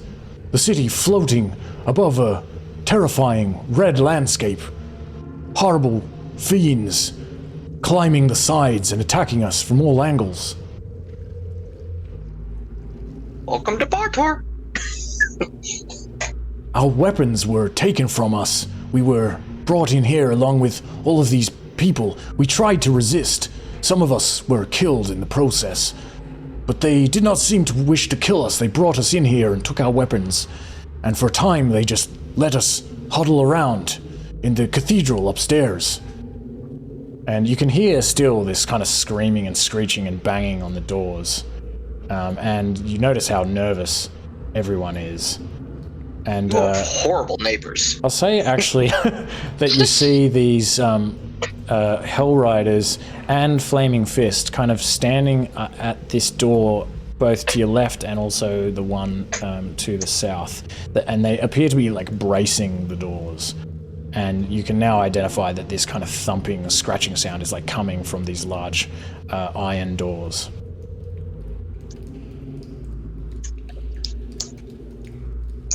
Adrian, I'm so sorry, but I did say I'd have to leave at 11 today. This is a good place to call it anyway. We can. I'm sorry. I'm having a good time and I'm curious. No, that's all right. It's a good place to call it on a cliffhanger. So yeah, thanks for playing, everyone, and have a good week, Captain General, and yeah. You too. Thanks for the secret passage. That was cool. It's actually turns out that's all I care about. Just secret passages every time. Yeah, I thought for a moment you weren't going to find it, but it was cool that you did. When he was talking about the bodies going down, I was like, well, maybe there's something, like, how does this work then? Like, I'm guessing they don't just put them on there and then take them off and carry them down the stairs. I was like, well... Yeah, it would be so sad and unceremonious. You have a cool sacrifice, and then you're just like, well, I gotta carry this guy downstairs. You know? Yeah. And the boys touched the lever, so I knew it was semi-safe. I was like, you guys touch that, you survive, we're good to go. Yeah, lever time works! Lever time! I was like, I'm A not lever touching and the a secret lever. passage? So exciting. Alright, bye everyone. Thanks. See ya. Bye-bye. Bye. Gotcha.